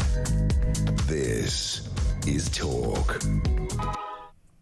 Hello there, this is Talk, and it is Petrie here with you, and with me, Simon Diggins, retired colonel and host of the Sun's Superpowers Exposed series.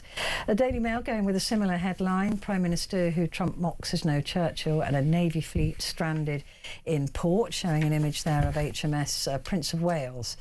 Would that be sent anyway? That's not... I mean, if it does go, the thing is it needs to have a complete... refit. Well, not just the refit, but it needs a complete carrier group to go with it. Right. Air defence destroyers, etc., who we don't have. Yeah. And we don't have in the RFA. I mean, the nearest RFA is only a refit in Gibraltar. Yeah, great. So we are up the creek without a paddle, basically. Without a boat. Yeah. Enter the Dragon is the Daily Mirror. That's a great headline because the ship that we're sending is HMS Dragon, being sent to the Middle East. Government says deployment is defensive, but fears grow over terror attack at home. British forces are moving close. The terror alert hasn't been increased, though, has it? I'm not aware of this. on amber. Yeah, I'm not aware I don't of believe it. it's gone. President Donald Trump accused Keir Starmer of being uncooperative for not joining US strikes on the country. I'm going to question that. Were we even asked to be part of the offensive? I doubt it. No, we originally asked, can we use the bases? That's a bit, for not joining US strikes. We weren't invited to join in on strikes. They might have done. They might have done, but we didn't. But the only thing that came out of it was there was the request for offensive action from by the US use of the bases. Yeah. That's it. Yeah. The Daily Star: panic at the pumps. Already we're terrible in this country. If it's loo rolls or petrol, we'll go and buy it at a drop of a hat. Middle East crisis, panic at the pumps, forecourts chaos as war sees fuel prices surge. Desperate drivers are joining huge queues at petrol stations across Britain after the war with Iran sent fuel prices soaring globally. Yeah, the prices always go up like a rocket and down like a feather. And even though they've got a stock at the moment, they don't need to raise the prices yet. They will. Because they buy on the futures market, but they will. They will have to, and they already have gone up. So people are panicking. I never got that. I never understood that. It going to fill your... I get toilet rolls, right? I'm happy with that one. But I never understood going to rush to fill your car with petrol, because then you're driving it and you use all the petrol. Well, you're sitting and then you've got to pay the higher prices anyway. Yeah, so you get one tank. I mean, countries that end up being short of petrol, like for example Venezuela, which is an oil-producing country, but you see people they pay people to sit in the queue, or to push the car, so they don't get over the whole thing. I mean, you're right; it's nonsensical. It's pointless because you get one tank of this priced fuel, and then the next time you fill up, it's still the higher price. I don't get it. It's interesting to me with this headline. It's only the Star and, finally, of course, the Financial Times who've looked at some of the consequences of this. Yeah. And we've seen it already in terms of the markets, the bond market, oil prices, etc. So both papers from, you might say, very opposite positions normally, are both looking at some of the consequences of this crisis, which, particularly if the Straits of Hormuz are closed for any period of time, will have consequences for... And if this goes on for 4 or 5 weeks, that is a considerable amount of blockage. That's a considerable amount of time. Then it will start to hurt. Yeah, but also you've got ships now going the long way round at that extra cost. So we're going to see food go up, we're going to see everything go up, and of course inflation rise. Well, it's going to blow straight hole through any of the inflation. Well, that's why it was completely pointless, because the OBR had based it on much lower prices. So, Rachel Reeves might as well have taken the day off. Yeah. Instead of talking... I think she'd take more than that off. Yes, I think a lot of people would agree with you on that. And the Daily Express going with a completely different headline, as the Expresses want to do. 1 million more will pay tax on state pensions. Now, again, that is a little bit minxy, because there is a plan in place, where, I mean, I don't know if it's been revealed yet, that those people who've only on state pension, even if it goes above the threshold, will not pay tax on that. Yeah. That's my understanding. It is people with a state pension and another pension that will pay tax when it goes over the threshold. Yeah. Which is the case already, actually. I think it's the case already. It is, yeah. Anyway. Yeah. So this is a little bit disingenuous. You know, I suppose as it stands right now, it's true, but there is a plan to make sure that if you've only got the state pension, you will not, if you do go into that uplift, you won't have to pay it. I think there's a wider issue about tax thresholds and everything that's gone with that, which is one of the ways which drags us all into it. The Treasury has been manipulating stuff that's been going. Honestly, it was disgusting. We're not going to raise your taxes, but what we're going to do is make sure you pay tax if you. Yeah, exactly. The only joy actually about the MP's salary going to 110. Apparently, 110,000 is the worst amount of money you can earn. Yeah. Because every pound at that point is subject to a 60p tax. Yeah. If you're on 125,000, for example, it evens out. But if you're on 110,000, they will pay more tax. So that's the only joy about the. Someone said we've got one of the most complex tax codes in the world, which is why people cheat. Exactly, but there was this particular horror point. You know, somewhere between. I mean, when I was serving, I didn't earn that sort of money. But when I was serving, there were people not accepting promotion because it would have meant they would find themselves in that position. It also, affects a lot of our doctors who are there. And that you look why they're not taking senior positions, because they'll take senior positions and lose more money than they earn, and they're just a nonsense to do that. But maybe if MPs fall into that trap, we're quite happy about. Well, I was going to say they might actually then have the incentive to go and sort it out. I don't mind paying MPs properly. I think there's a well, I don't mind paying them if they actually do their job instead of all the infighting and jostling for position and actually making our lives worse. Yeah, absolutely. So they should get a performance review. Can I bring you some good news? Yes. Yes, please. Absolutely. Well, the first thing is we have actually had the wettest winter ever. So all those people who've got the perception that they're absolutely right. So they can pat themselves on the back and it was the wettest winter ever. One of the wonderful whinging we all do about weather, they were absolutely. Well, the whole of January it rained every day. It is absolutely. But they were spot on about that. My dogs were not happy with that, and neither was my rug. No. Well, you're right. What was your rug doing? My rug wasn't happy because the dogs didn't want to go outside. Oh, I see. Yeah. No, I get. Right. That's it. We've been talked a little bit about sort of Britain and America and Trump and the rest of it. There's a really nice article in the iPaper. An American pop star is over here called Bea Rexha, and she's got a flat in a big tower block, and she's rich. She loves London. She just loves London. So she went out on the balcony and shouted out, "Hello, London!" And somebody from below went, "Shut up!" Which I think just sort of sums. You see, that is very American, and that is very British. Now, shut up. Exactly. Yeah. Far too excited. And the writer who writes very amusingly, Petrie Hosken, but she says, that's the difference to us. We're polite, but we're not friendly. And Americans always assume politeness equals friendliness. No, that's not true. It's not true at all. No, we managed to make a distinction between the two characteristics. Yeah, and it's interesting because you get a lot of Americans on social media saying that if a British person is horrible to your face, it means they like you. Yes. And that is the hardest thing that they've found. If they take the mick out of you and are horrible, it means they like you. Yeah. And a lot of Americans cannot understand that. They just don't get it. No. Like you said, two countries divided by a common language. Yeah. They just don't get it. No. I mean, if I always say to people, I'm nice about you behind your back. Yes. Because that is, you go, actually, not measuring really up for the backstab. exactly. I'd never tell them that to their face, but I go, I really love that person. I know. So that's very British. I like that story. That's very cute. Well, the other good news, and I'm sure we all know Peppa Pig, and we've all watched it with our children or our grandchildren or our nephews or whatever it is, and some people like it, some of it. But there's a lovely story for the London Marathon.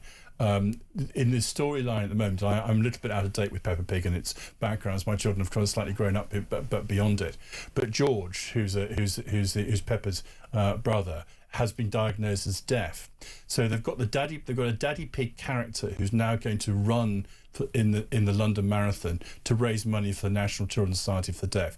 And I thought it was really quite sweet. It's quite sweet. A nice little crossover between kind of, cartoon characters and actually something, really, really important, looking after our deaf children. We see that increasingly actually with children's toys and children's book. The whole thing, people getting upset about Barbie dolls that are in wheelchairs and things like that. I think it's absolutely brilliant. Well, I mean, as someone said to me, I couldn't recognise myself. I remember talking to Afro-Caribbean woman. She said, I used to have all these dolls, and they're all white, and they had blue eyes, but I never recognised myself in childhood. And I thought that's how sad is that? You want to cut, and you've got nothing there you can see. And the kids, and it's like I was watching something the other day with some children who'd got prosthetics. Yeah. And prosthetic arms, and they were absolutely. One had it designed like Spider-Man. One had it designed, different ways for different children. And I just thought, again, that was really, really lovely. And the little boy was saying, "Oh yeah, everybody at school's now really jealous of it." Yeah. I know, because they're different and special. Exactly. Yeah. Just very briefly, quick one. Yeah, absolutely. We're all obsessed with diets and what to eat. This is interesting from the Times about the how to make yourself feel better. Start with a cup of coffee in the morning or a cup of tea.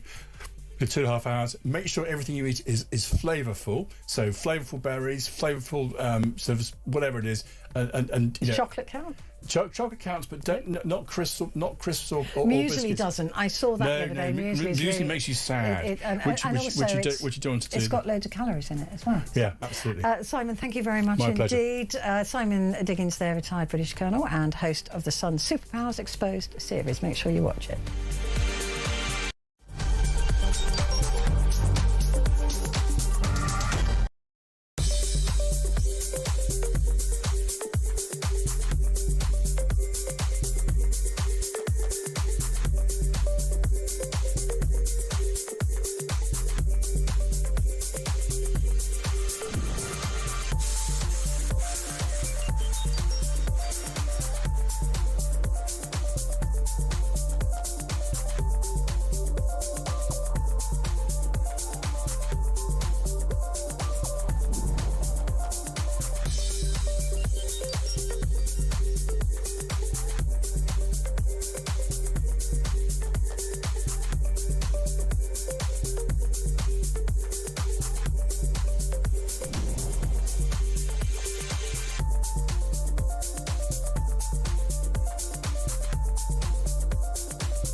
Across the UK, on DAB+, on your smart speaker, on your smart TV, and on your side.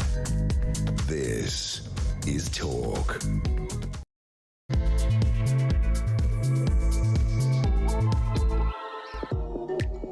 Hello there, and a good morning to you. It is Petrie here with you for the next hour, and this is Talkback. This is your chance to do exactly that and to give me your views and your stories. And this is my favourite part of the show. And I can't do it without you. Well, I mean, I'd have to talk to myself for an hour. So I don't want to do that. I want to talk to you. Because your views are important and they matter, and you sometimes change my mind. You seriously, I've always got an open mind when I go into these things. Well, not always, sometimes. what I want to talk to you about this morning is this London march that's linked to the Iranian regime. And MPs now are calling for it to be banned. It's Labour MPs and peers have called for an annual march linked to the Iranian regime to be banned, warning that it risks inflaming tensions and providing a platform for extremism. It's the Al-Quds protest held in London during Ramadan and forms part of an international day of demonstrations established in 1917 by Ayatollah Khomeini, intended to mobilise opposition to Israel and support Palestinians. However, what we see at these marches is things like saying we are all Hezbollah, Hezbollah, we are all, it seems to glory the violence that is perpetrated by Iran. And I am normally not a fan of banning things that I don't like. I think that the freedom of speech is sacrosanct in this country. It concerns me that if we ban something as abhorrent as we might find this to be, then who judges what's abhorrent, right? Who judges? I was kind of saying that to Simon a while ago. If you're looking at regime change, who decides which regime needs changing, right? And if you can just arbitrarily say, well, I don't like Mark Carney, I don't like what he stands for, that we ought to effect regime change, right? So it's the thin end of the wedge. And if we ban it, then we're stopping people from saying the most abhorrent thing. Right, and people should be entitled to say the abhorrent thing. That's the whole point, right, of freedom of speech. But a lot of people believe that freedom of speech is only their freedom of speech, right? That it's only freedom of speech if you agree with them. And the whole point of freedom of speech is that we disagree, and we can disagree viscerally, we can disagree passionately, but that is not a reason to ban something.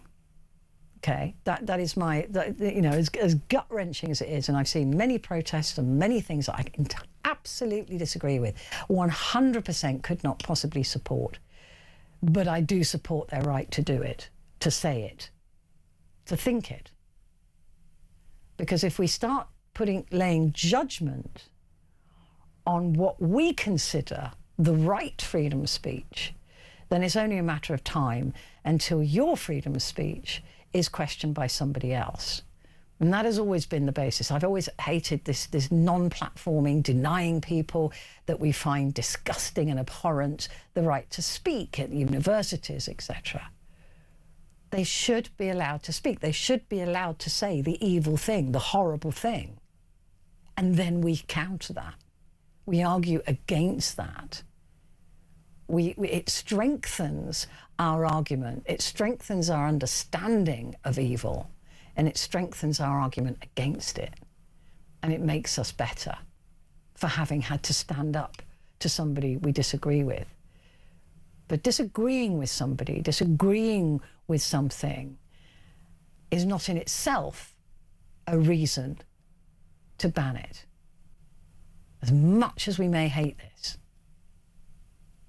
is that a good enough reason to ban it? Now, the only caveat that I have for it for this year is that currently the Iranian regime is lashing out across the Middle East and could potentially kill British citizens, civilians and service personnel. And even though we're not involved in the offensive strikes on Iran at the moment, like I say, I'm not even sure we were invited to be, we are involved in defensive action. And if one of those Iranian drones kills British people and this march goes ahead, that to me is a different moment in time. And maybe it should be cancelled for this year. Or do you think that it should just be banned? That hateful people saying hateful things should be banned? Then who decides what's hateful? Give me a call. I literally could go either way on this.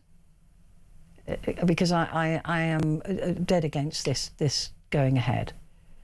But just because I am dead against it doesn't mean that it shouldn't go ahead, right? You tell me.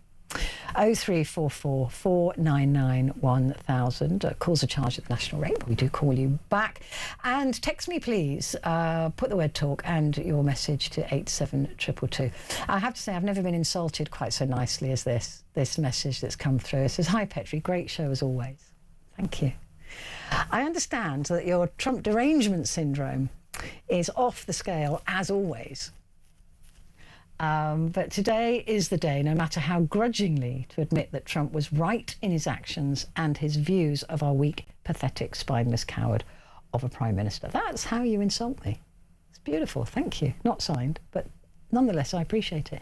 I don't think I have I think the people who have Trump derangement syndrome are those that agree with everything he does and everything he says. I think that's deranged. I think it's healthy to question the leader of the free world, and I think it's healthy to examine all aspects of his life and the decisions that he makes. And as I was saying to Simon earlier, whether you agree or disagree with this regime, and everybody I know, apart from these people marching possibly on Saturday, on the 15th, completely disagree with this regime. My fear is, as always, is that the West goes in, messes up a country, and has no plan to stay and support it. And Trump has made it very clear that he doesn't have a plan to stay and support the Iranian people who are left in chaos and potential civil war because of his actions. I think that Iran needed to not be able to have weapons. I think it's a disgusting, terrorising influence on the world, and that regime had to go. I entirely agree with that. But my fear is that by doing that, we leave a mess behind, which is what we tend to always do. You know, we go in, gung-ho, guns are blazing, yeah, we're going to free these people, and then we off and leave them to suffer. So that's a question I would put to Donald Trump. What is your goal here? Is it just to rid the country of these weapons? Because if you do that and the regime stays the same, nothing's going to change, right? They'll just rebuild. If you do that and you change the regime, to what? What's the plan here? Who is going to take over? And if you don't do that even, and there's civil war in the country, and thousands more people get killed, what's the end game? That's the reason I question Donald Trump. It's not that I disagree with Iran being deprived of weapons. It's that I just don't see that there is a plan for these incredible people in Iran who have bravely fought to death, fought this revolting regime. Are we going to leave them in a worse state? Or if not a worse state, a similarly bad state? And we all just, go home and forget all about them. So that's why I would question Donald Trump. And I think that I agree with you, though, that our Prime Minister is weak and pathetic. So, anyway, thanks for the really nice insult. I mean that genuinely. Right, what do we think? Should this be banned because it's reprehensible? 0344 499 1000. Grace is here in London. Hello, Grace, how are you? I'm very blessed, thank you. How are you? Good. I'm very well, thank you, yeah. Just before we get on to the Iran marches themselves, on the subject of our PM being weak and pathetic, I read today that the Lancet has published a study showing that aid cuts cuts to overseas aid, are forecast to cause 22 million avoidable deaths by 2030. So What Trump did was to end their overseas aid program, and then subsequent to that, our Prime Minister decided to reduce our overseas aid spending, and some other European countries decided to reduce their spending as well. So to me, it's weak and pathetic that our Prime Minister and some other leaders would just fall in line with what Trump was doing, and millions of people are going to die completely unnecessarily. Now, if Trump were the upright, moral, righteous leader that he thinks he is, and if he cared about people in Iran, as I really wish that he did, why would he be just fine with these millions of avoidable deaths that he's Yeah, I do agree with you on that. I do agree that there is a massive hypocrisy here, that the idea that we are to believe that Donald Trump is doing this to free the people of Iran is absolutely preposterous. It is, and in fact, he's backed off that now, hasn't he? The reasons that he's doing this have changed. It is preposterous, and that's why I'm saying that you know, where's the plan to support the people after they've finished bombing it into oblivion? Yeah, the suffering is just horrific. It's absolutely, and it has been for 50 years in Iran, right? But you know, if we're not going to go in there and fix anything, then it could just, like in Libya, it descended into different factions and different groups, civil war, and you know, millions of people dying, and the country now divided into two. We didn't do any, you know, we didn't make anything better. Yeah, but all he really cares about is getting attention for himself and people thinking that he's some kind of hero. I noticed in his speech the other day he referred to this as a righteous mission. And I think that he thinks, particularly because he's on Israel's side, that by opposing this Islamic regime, he has God's approval for whatever he does. And I just think that's wrong. And I mean, I think it's right to get rid of the regime, but I don't think that necessarily think that's what's going to happen. Well, absolutely, and I think that humanity is not as simple as some people being good and some people being evil. Everything is much more complicated than that. I think G.K. Chesterton said that the line between good and evil runs through the human heart.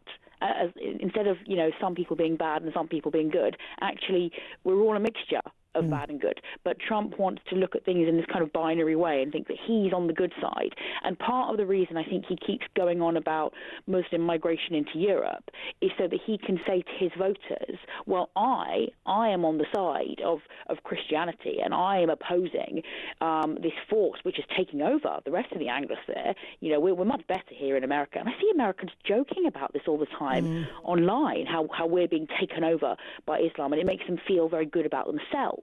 You know, but human beings are not as simple as just good and bad, and you know, there's plenty of fundamental Christians that are pure evil. Well, I wouldn't call them Christians because they're not actually trying to follow Christ. True. That is true. But they call themselves Christians, right? I know. Yes, I know exactly what you mean. It's horrifying. Yeah. And I think a difference between actual Christianity and what we see from the Iranian regime is they think that it's their place to enforce morality upon people.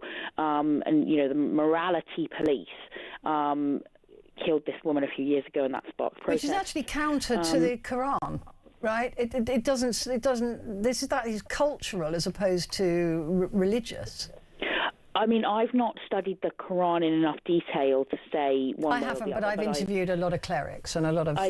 I think it's fair to say that an awful lot of Muslims would not endorse that in any way at all, and an awful lot of Muslims contribute brilliantly to society. But I think that Muhammad himself did try to take power in quite a physical way, in contrast to Jesus, who didn't.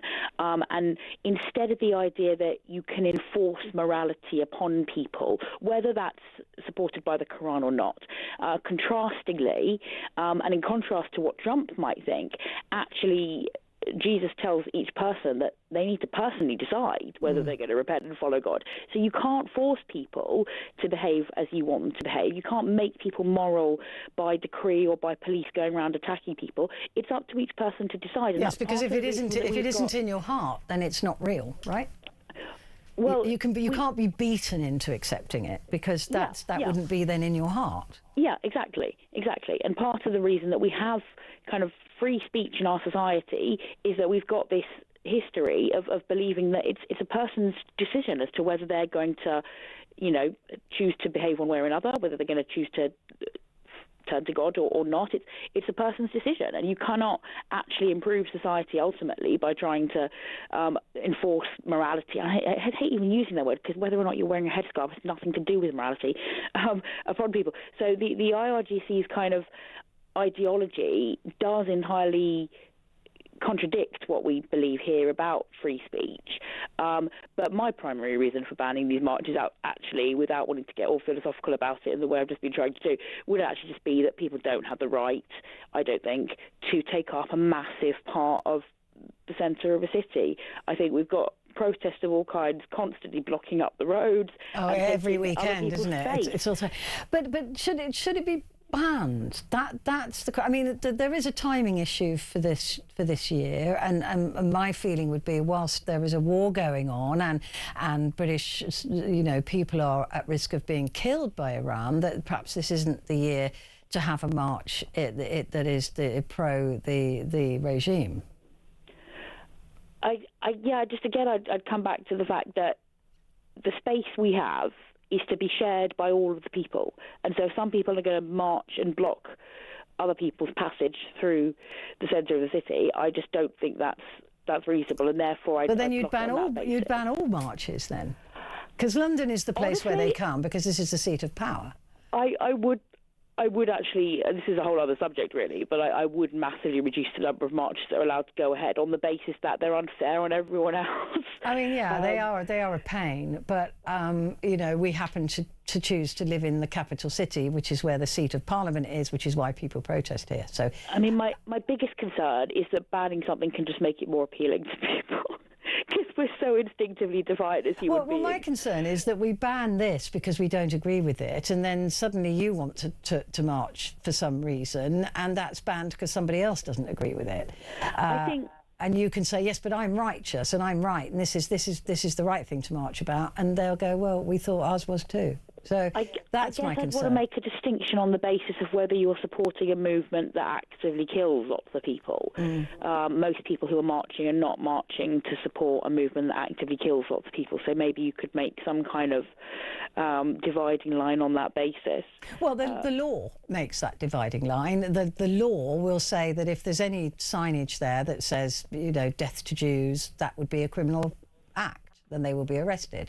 If there is something, there are freedom of speech comes with responsibilities, and that is you cannot incite violence or hatred. So if you're saying death to Jews, that's inciting violence, right? So you wouldn't be allowed to hold that. The police would need to spend their time checking everyone's placards when the police should be stopping rapists and burglars. It's just depressing, isn't it? Well, yeah, I know, but the right to march and the right to the freedom of speech is worth the police time. It is something that the public should demand, and also for them to police it correctly and make sure that if somebody is breaking the law in terms of hate speech or in terms of violent speech, then they are rightly arrested for it. I guess I'm wondering, and it's not a subject I've looked into enough, counter-terrorism, policing and such like, but I wonder if there needs to be more done actually to be cracking down on the clerics at source, rather than necessarily focusing on people who march around with placards. You need to be kind of, occasionally I read some news articles about how there are certain people who have been just allowed to go on preaching this nonsense in various mosques around the country, and how there are certain camps for children in certain places. I think that there probably needs to be more done to stamp that out, but it's going to be an ongoing battle, because human evil is an ongoing problem. Yeah, I mean, I would agree, but again, it's about the freedom of religion and the freedom of speech, and how far do we curtail that, and at what cost do we curtail that? Although I entirely agree with you.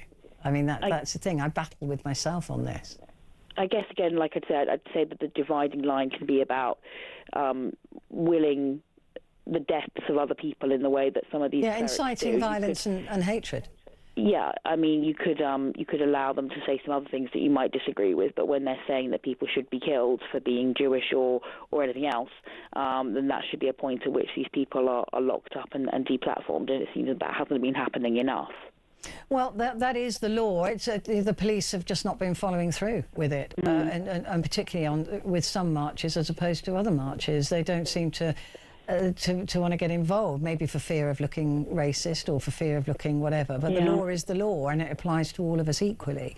So if any of these protesters are glorifying death or calling death upon a group of people, then that would be breaking the law, and they would have to be dealt with in that respect.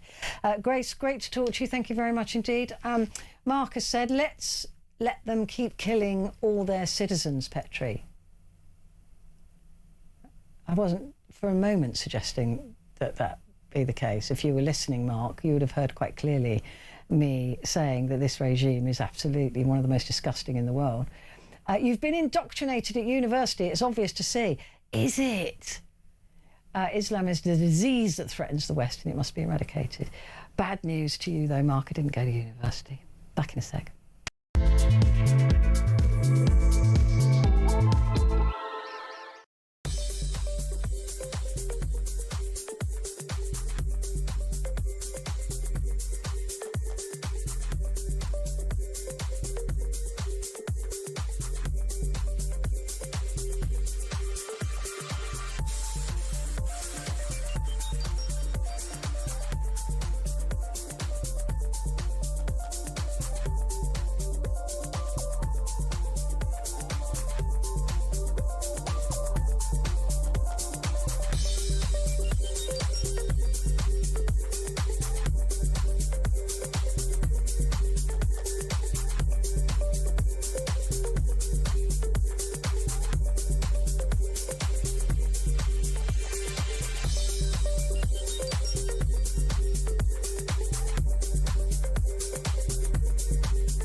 Across the UK, on DAB+, on your smart speaker, on your smart TV, and on your side. This. Hello there, good morning. This is Talk, and it's Petrie here with you until 1 o'clock.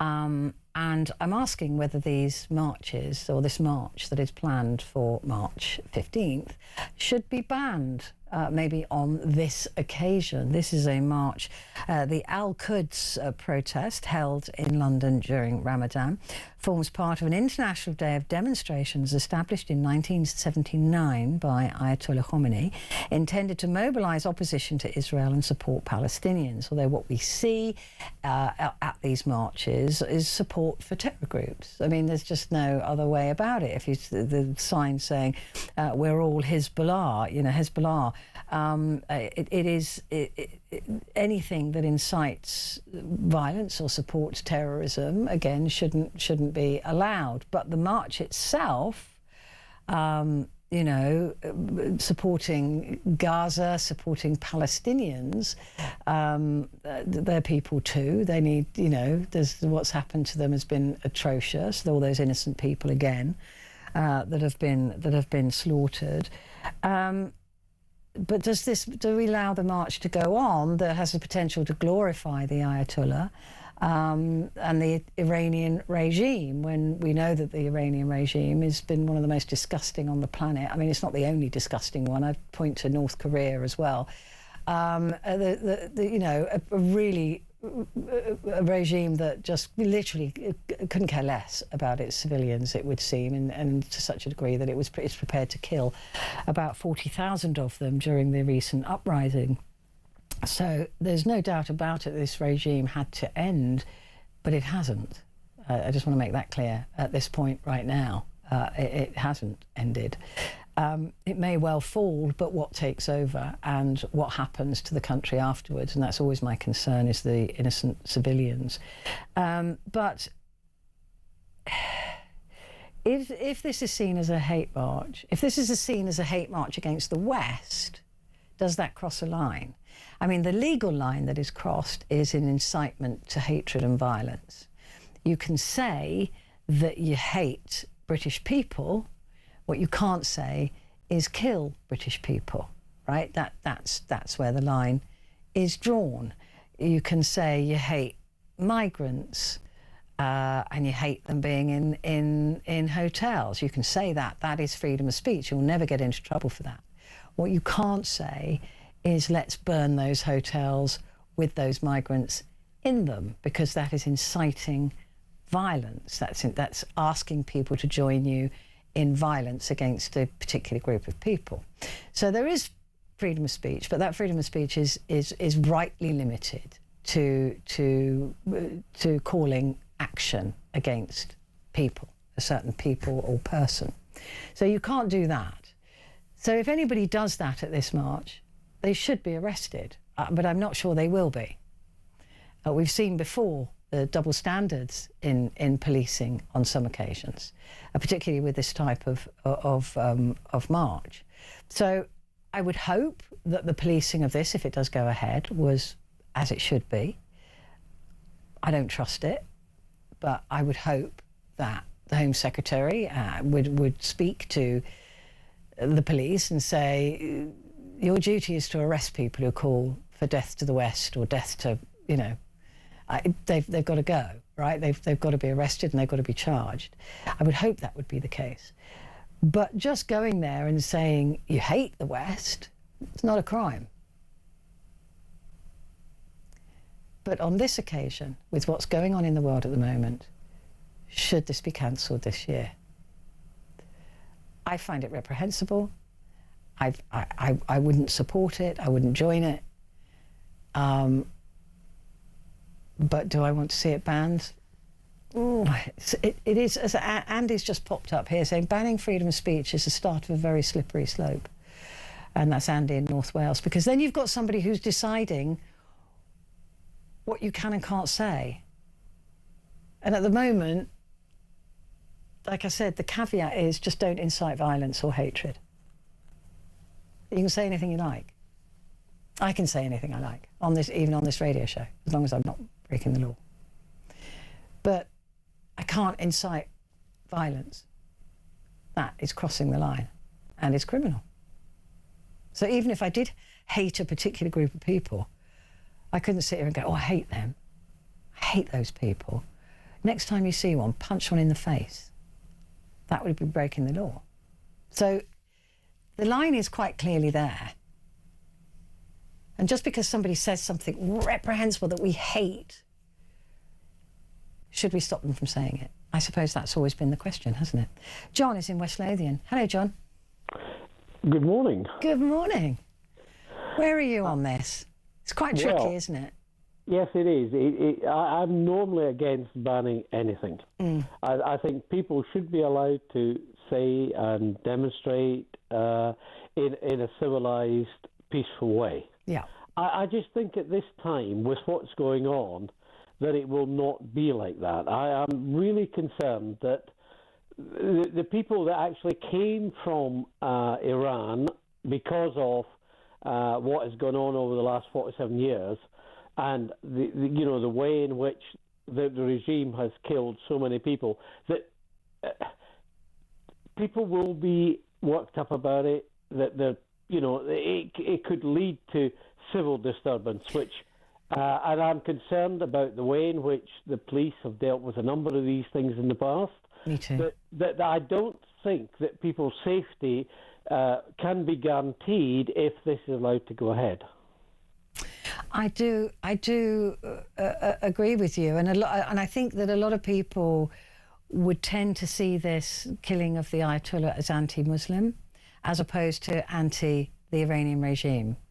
And there is a distinction there. I don't believe this is an anti-Muslim attack. I believe this is an the Iranian regime attack, which has been brutal, as you said, and murderous, and would continue to be so, and a sponsor of terrorism around the world, right? So that would be my concern as well, particularly right now. And I also question people who support the regime and choosing not to live under it. Yeah, because, I mean, let's face it, they have threatened America, they have threatened, they say threatened England, but I mean, what they mean is threatened the UK. And we don't know who is in this country at the moment. They've got sleepers all over the world. They have, yeah. And you know, it will only take a tinderbox, and this will be set off. And how do you then stop it? You actually have to take precautions now, before we are in a situation where we have another situation with, the Manchester and the synagogue thing and all the rest of it, because this could be an awful lot worse if we don't stand up to it now and say, yes, you can peacefully say things, but not at this time, not in this way. And how can you support somebody who has killed thousands? I mean, we don't know the we don't know. It's probably millions, to be honest with you. Yeah, of their own people. Not in the last month, but over the years. Yeah. Yeah. So if they don't care about their own people, how can we think they care about us at all? Because they don't. They're about for domination. They're about whatever this ideology that they've got. That just doesn't care. They're indoctrinated. But if you support that ideology and that doctrine, why are you living under it? Well, why? Why? If you actually believe it, why do you have to go abroad and then spread it elsewhere? If that's the way you want to run your country, fine. That every country can run their own way. I don't agree with our own government and various things, but that's what it's all about. But why do you have to then take over whole other countries and communities and people and indoctrinate to believe in something which they're frightened of? They're absolutely petrified, and their own people are absolutely petrified. You only need to see what happened when it was announced that the Ayatollah had been killed. What happened in London? These were genuine people who actually had suffered under the regime. Yes, and who came here for a peaceful life and were thrilled that because that means that they can, if there is a successful regime change, a lot of Iranians would choose to go back to Iran and rebuild. Exactly. Yeah. And it was great to see when that was taking place. Yeah, that was spontaneous. It was lovely. Yeah, nobody wants to see anybody being, killed and all the rest of it. But suddenly you had Israelis and the Iranians and British people all together. They were actually, suddenly thought, hey, we've got freedom. We can get back to, and you just need to listen to people who have come here and about their families that's still there and the worry and. Well, it was a brilliant and functioning, culturally extraordinary country in the 70s before all of this. It was amazing. It was really was an incredible country. People want to go back to that. They want to rebuild that, right? Yes, and they would probably be more successful than a lot of Western countries. They've got the resources to do that, and I think the vast majority of people within that country actually want to do that. Of course, they want to be part of the world, not to be isolated and the pariah of society. Yeah. I just hope, as I've said a few times now, that there's a plan to support that country after America and Israel have stopped bombing it.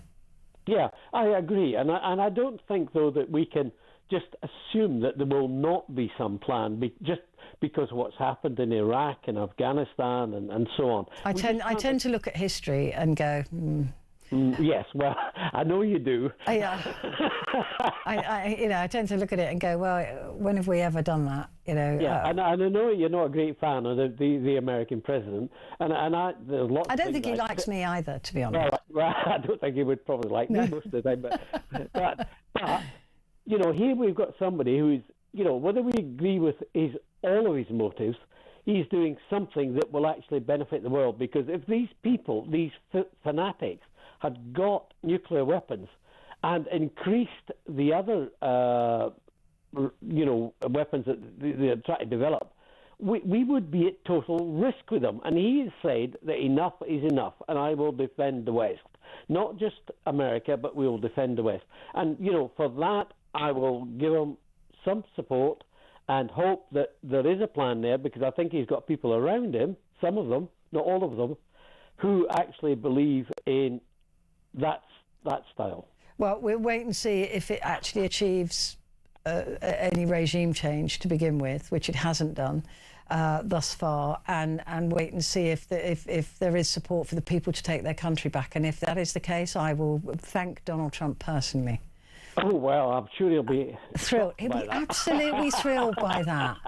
I'll send him a little. I'll send him a little Petrie Hosken Nobel Peace Prize or something. Yeah, but we have got somebody who may be an interim, which is the Shah's son, which a lot of the yeah, but it may be, but going back to the Shahs is probably not the right answer either. I mean, no. But yeah, I mean, look, as an interim to let democracy settle, fine. But how are they going to place in there? I mean, these are all the questions. You can't affect regime change from the skies. You have to be on the ground. There has to be boots on the ground. There have to be people go in, clear out the political buildings, arrest people. And if we can't do that, then we can't affect regime change. And that is my worry. That is my concern. I'm just, Yeah, but I think been around the block. With the greatest respect, I think the fact that the regime that's there now is now attacking the neighbours who supported them, yeah, who are now saying enough is enough. We are being attacked, therefore, we have to do something. And I think that the pressure that they will put on, which other regime might come in, might be the difference between Iraq and elsewhere. It might be, all the pressure, although the pressure at the moment is to say to Donald Trump, right, enough's enough, stop bombing.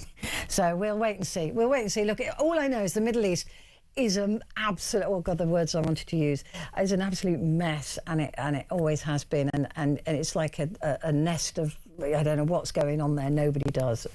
So we might have underestimated it a bit. John, great to talk to you. Thank you very much indeed. I've got to take a break. I'll be back in a moment.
Across the UK, on DAB+, on your smart speaker, on your smart TV, and on your side.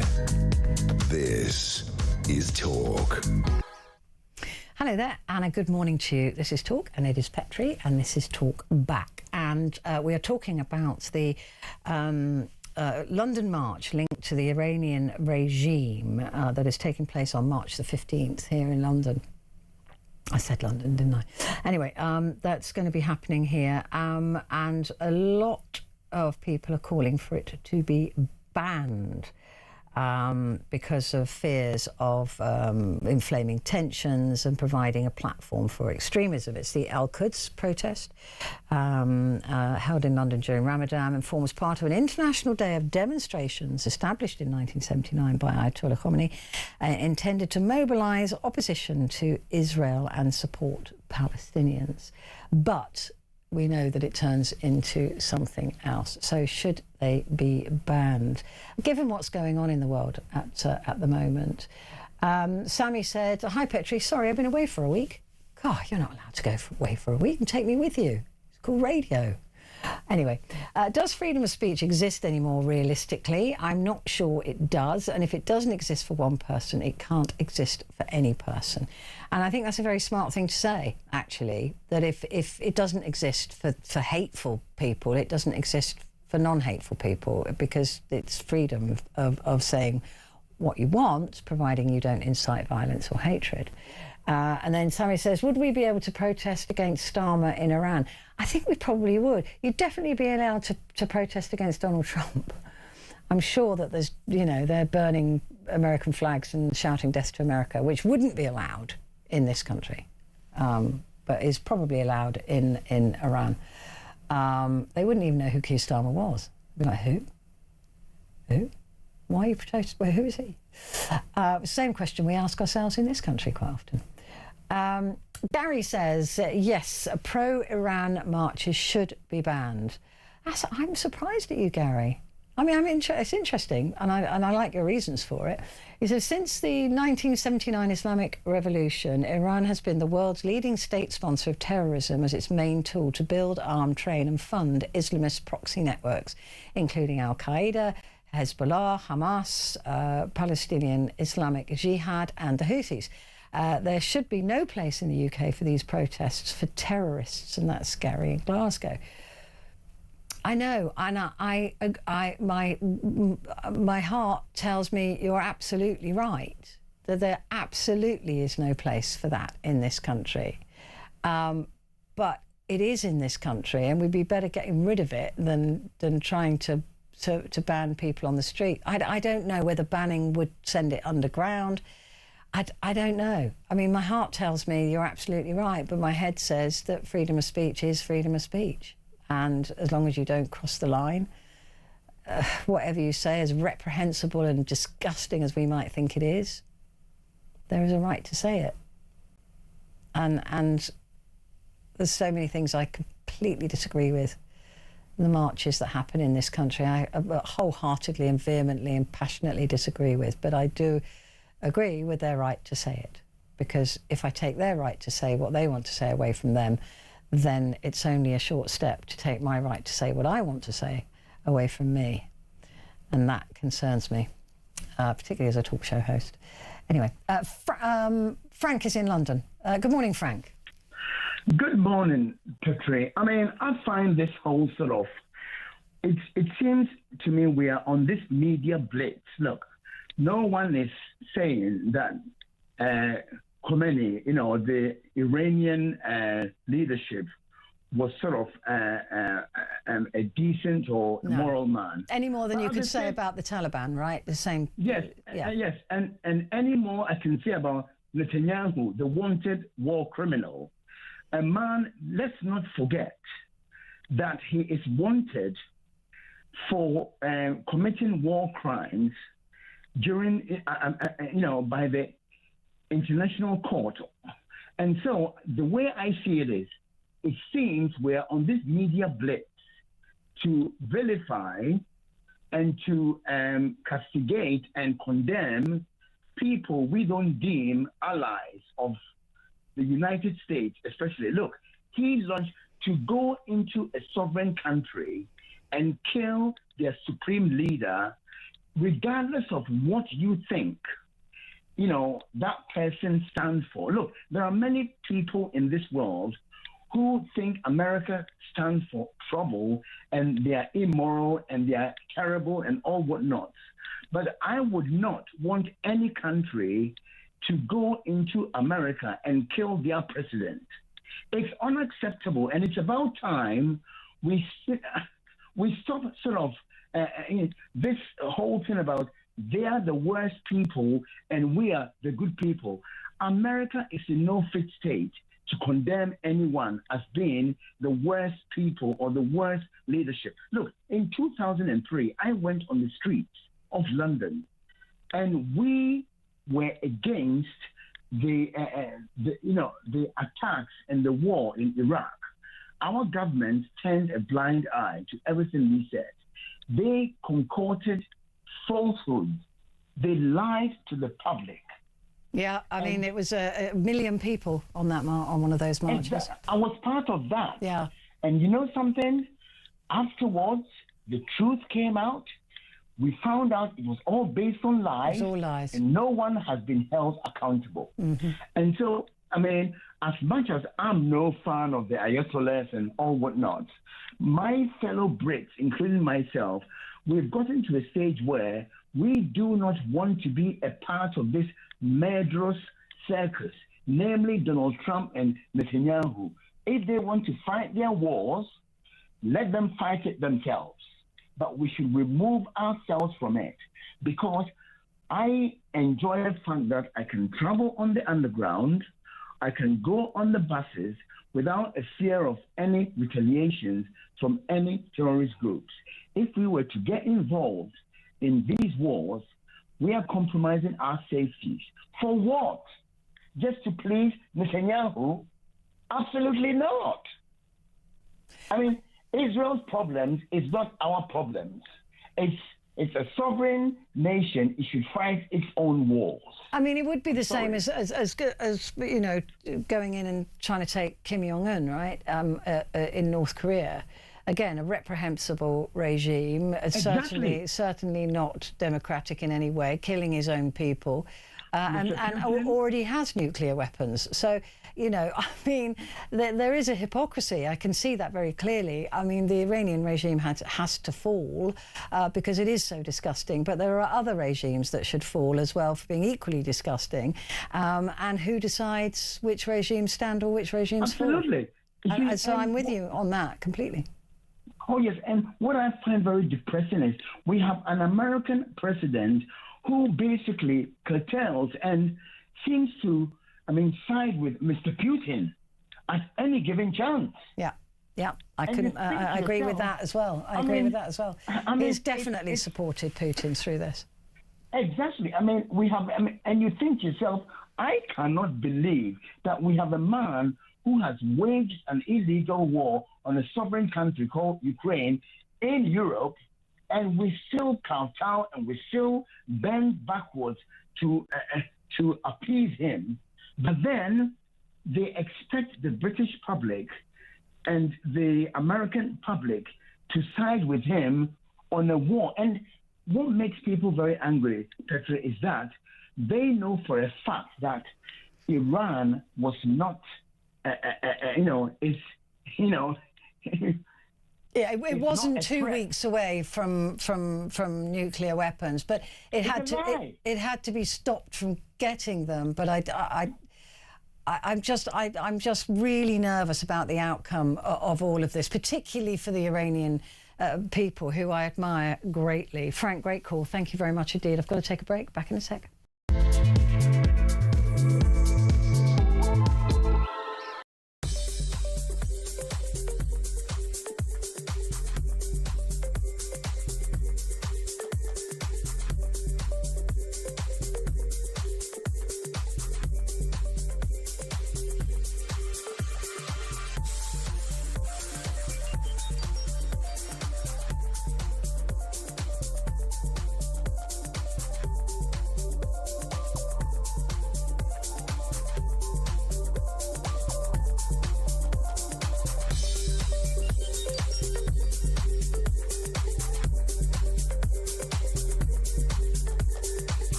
across the UK.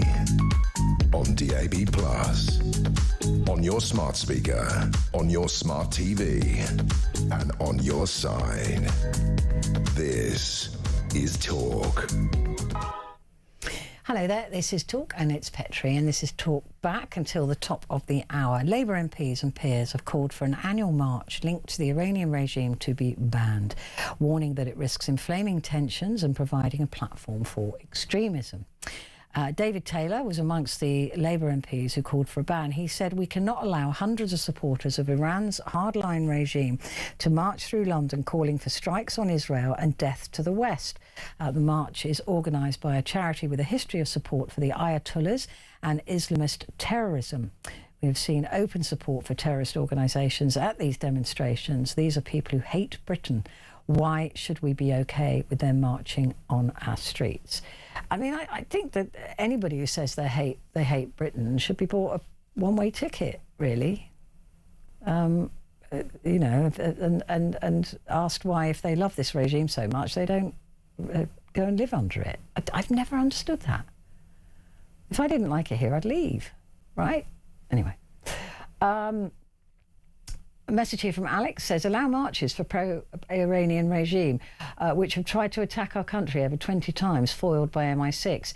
It would literally be like marching for Hitler. These people are deranged. The marches can't be allowed for a despotic regime that just killed 40,000 people in their own country." And that's from Alex in Cardiff. And Sue, who has the most fabulous surname, which I won't read out, says, "Were Nazi sympathisers allowed to march on our streets, and wasn't Mosley imprisoned?" Yes, indeed.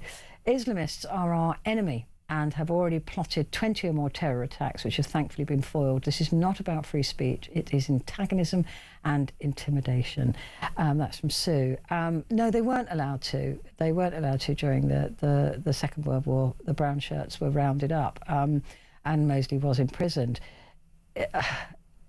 Are we at war with Iran? I mean, this is the thing, and that war was about people died for our freedoms, right? And one of those is inherently is freedom of speech, whether you like what they're saying or not. And I don't. And I don't support them. And I don't agree with them.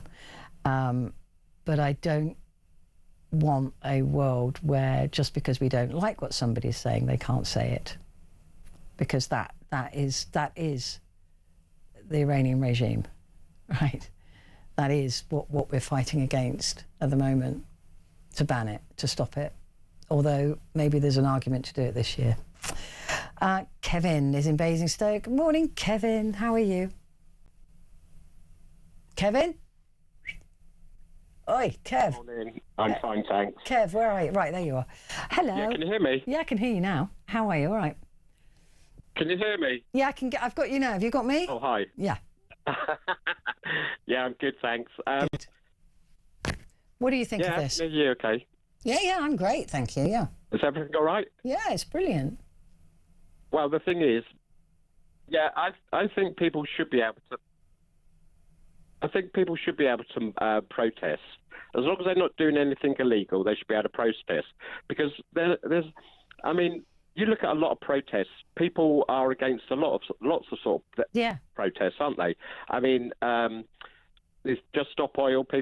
Some people supported it, some people didn't. Exactly. The Tommy Robinson rally, some people supported it, some people didn't. Exactly. I mean, you always get people that are against Gay Pride March and Notting Hill Carnival. Mm.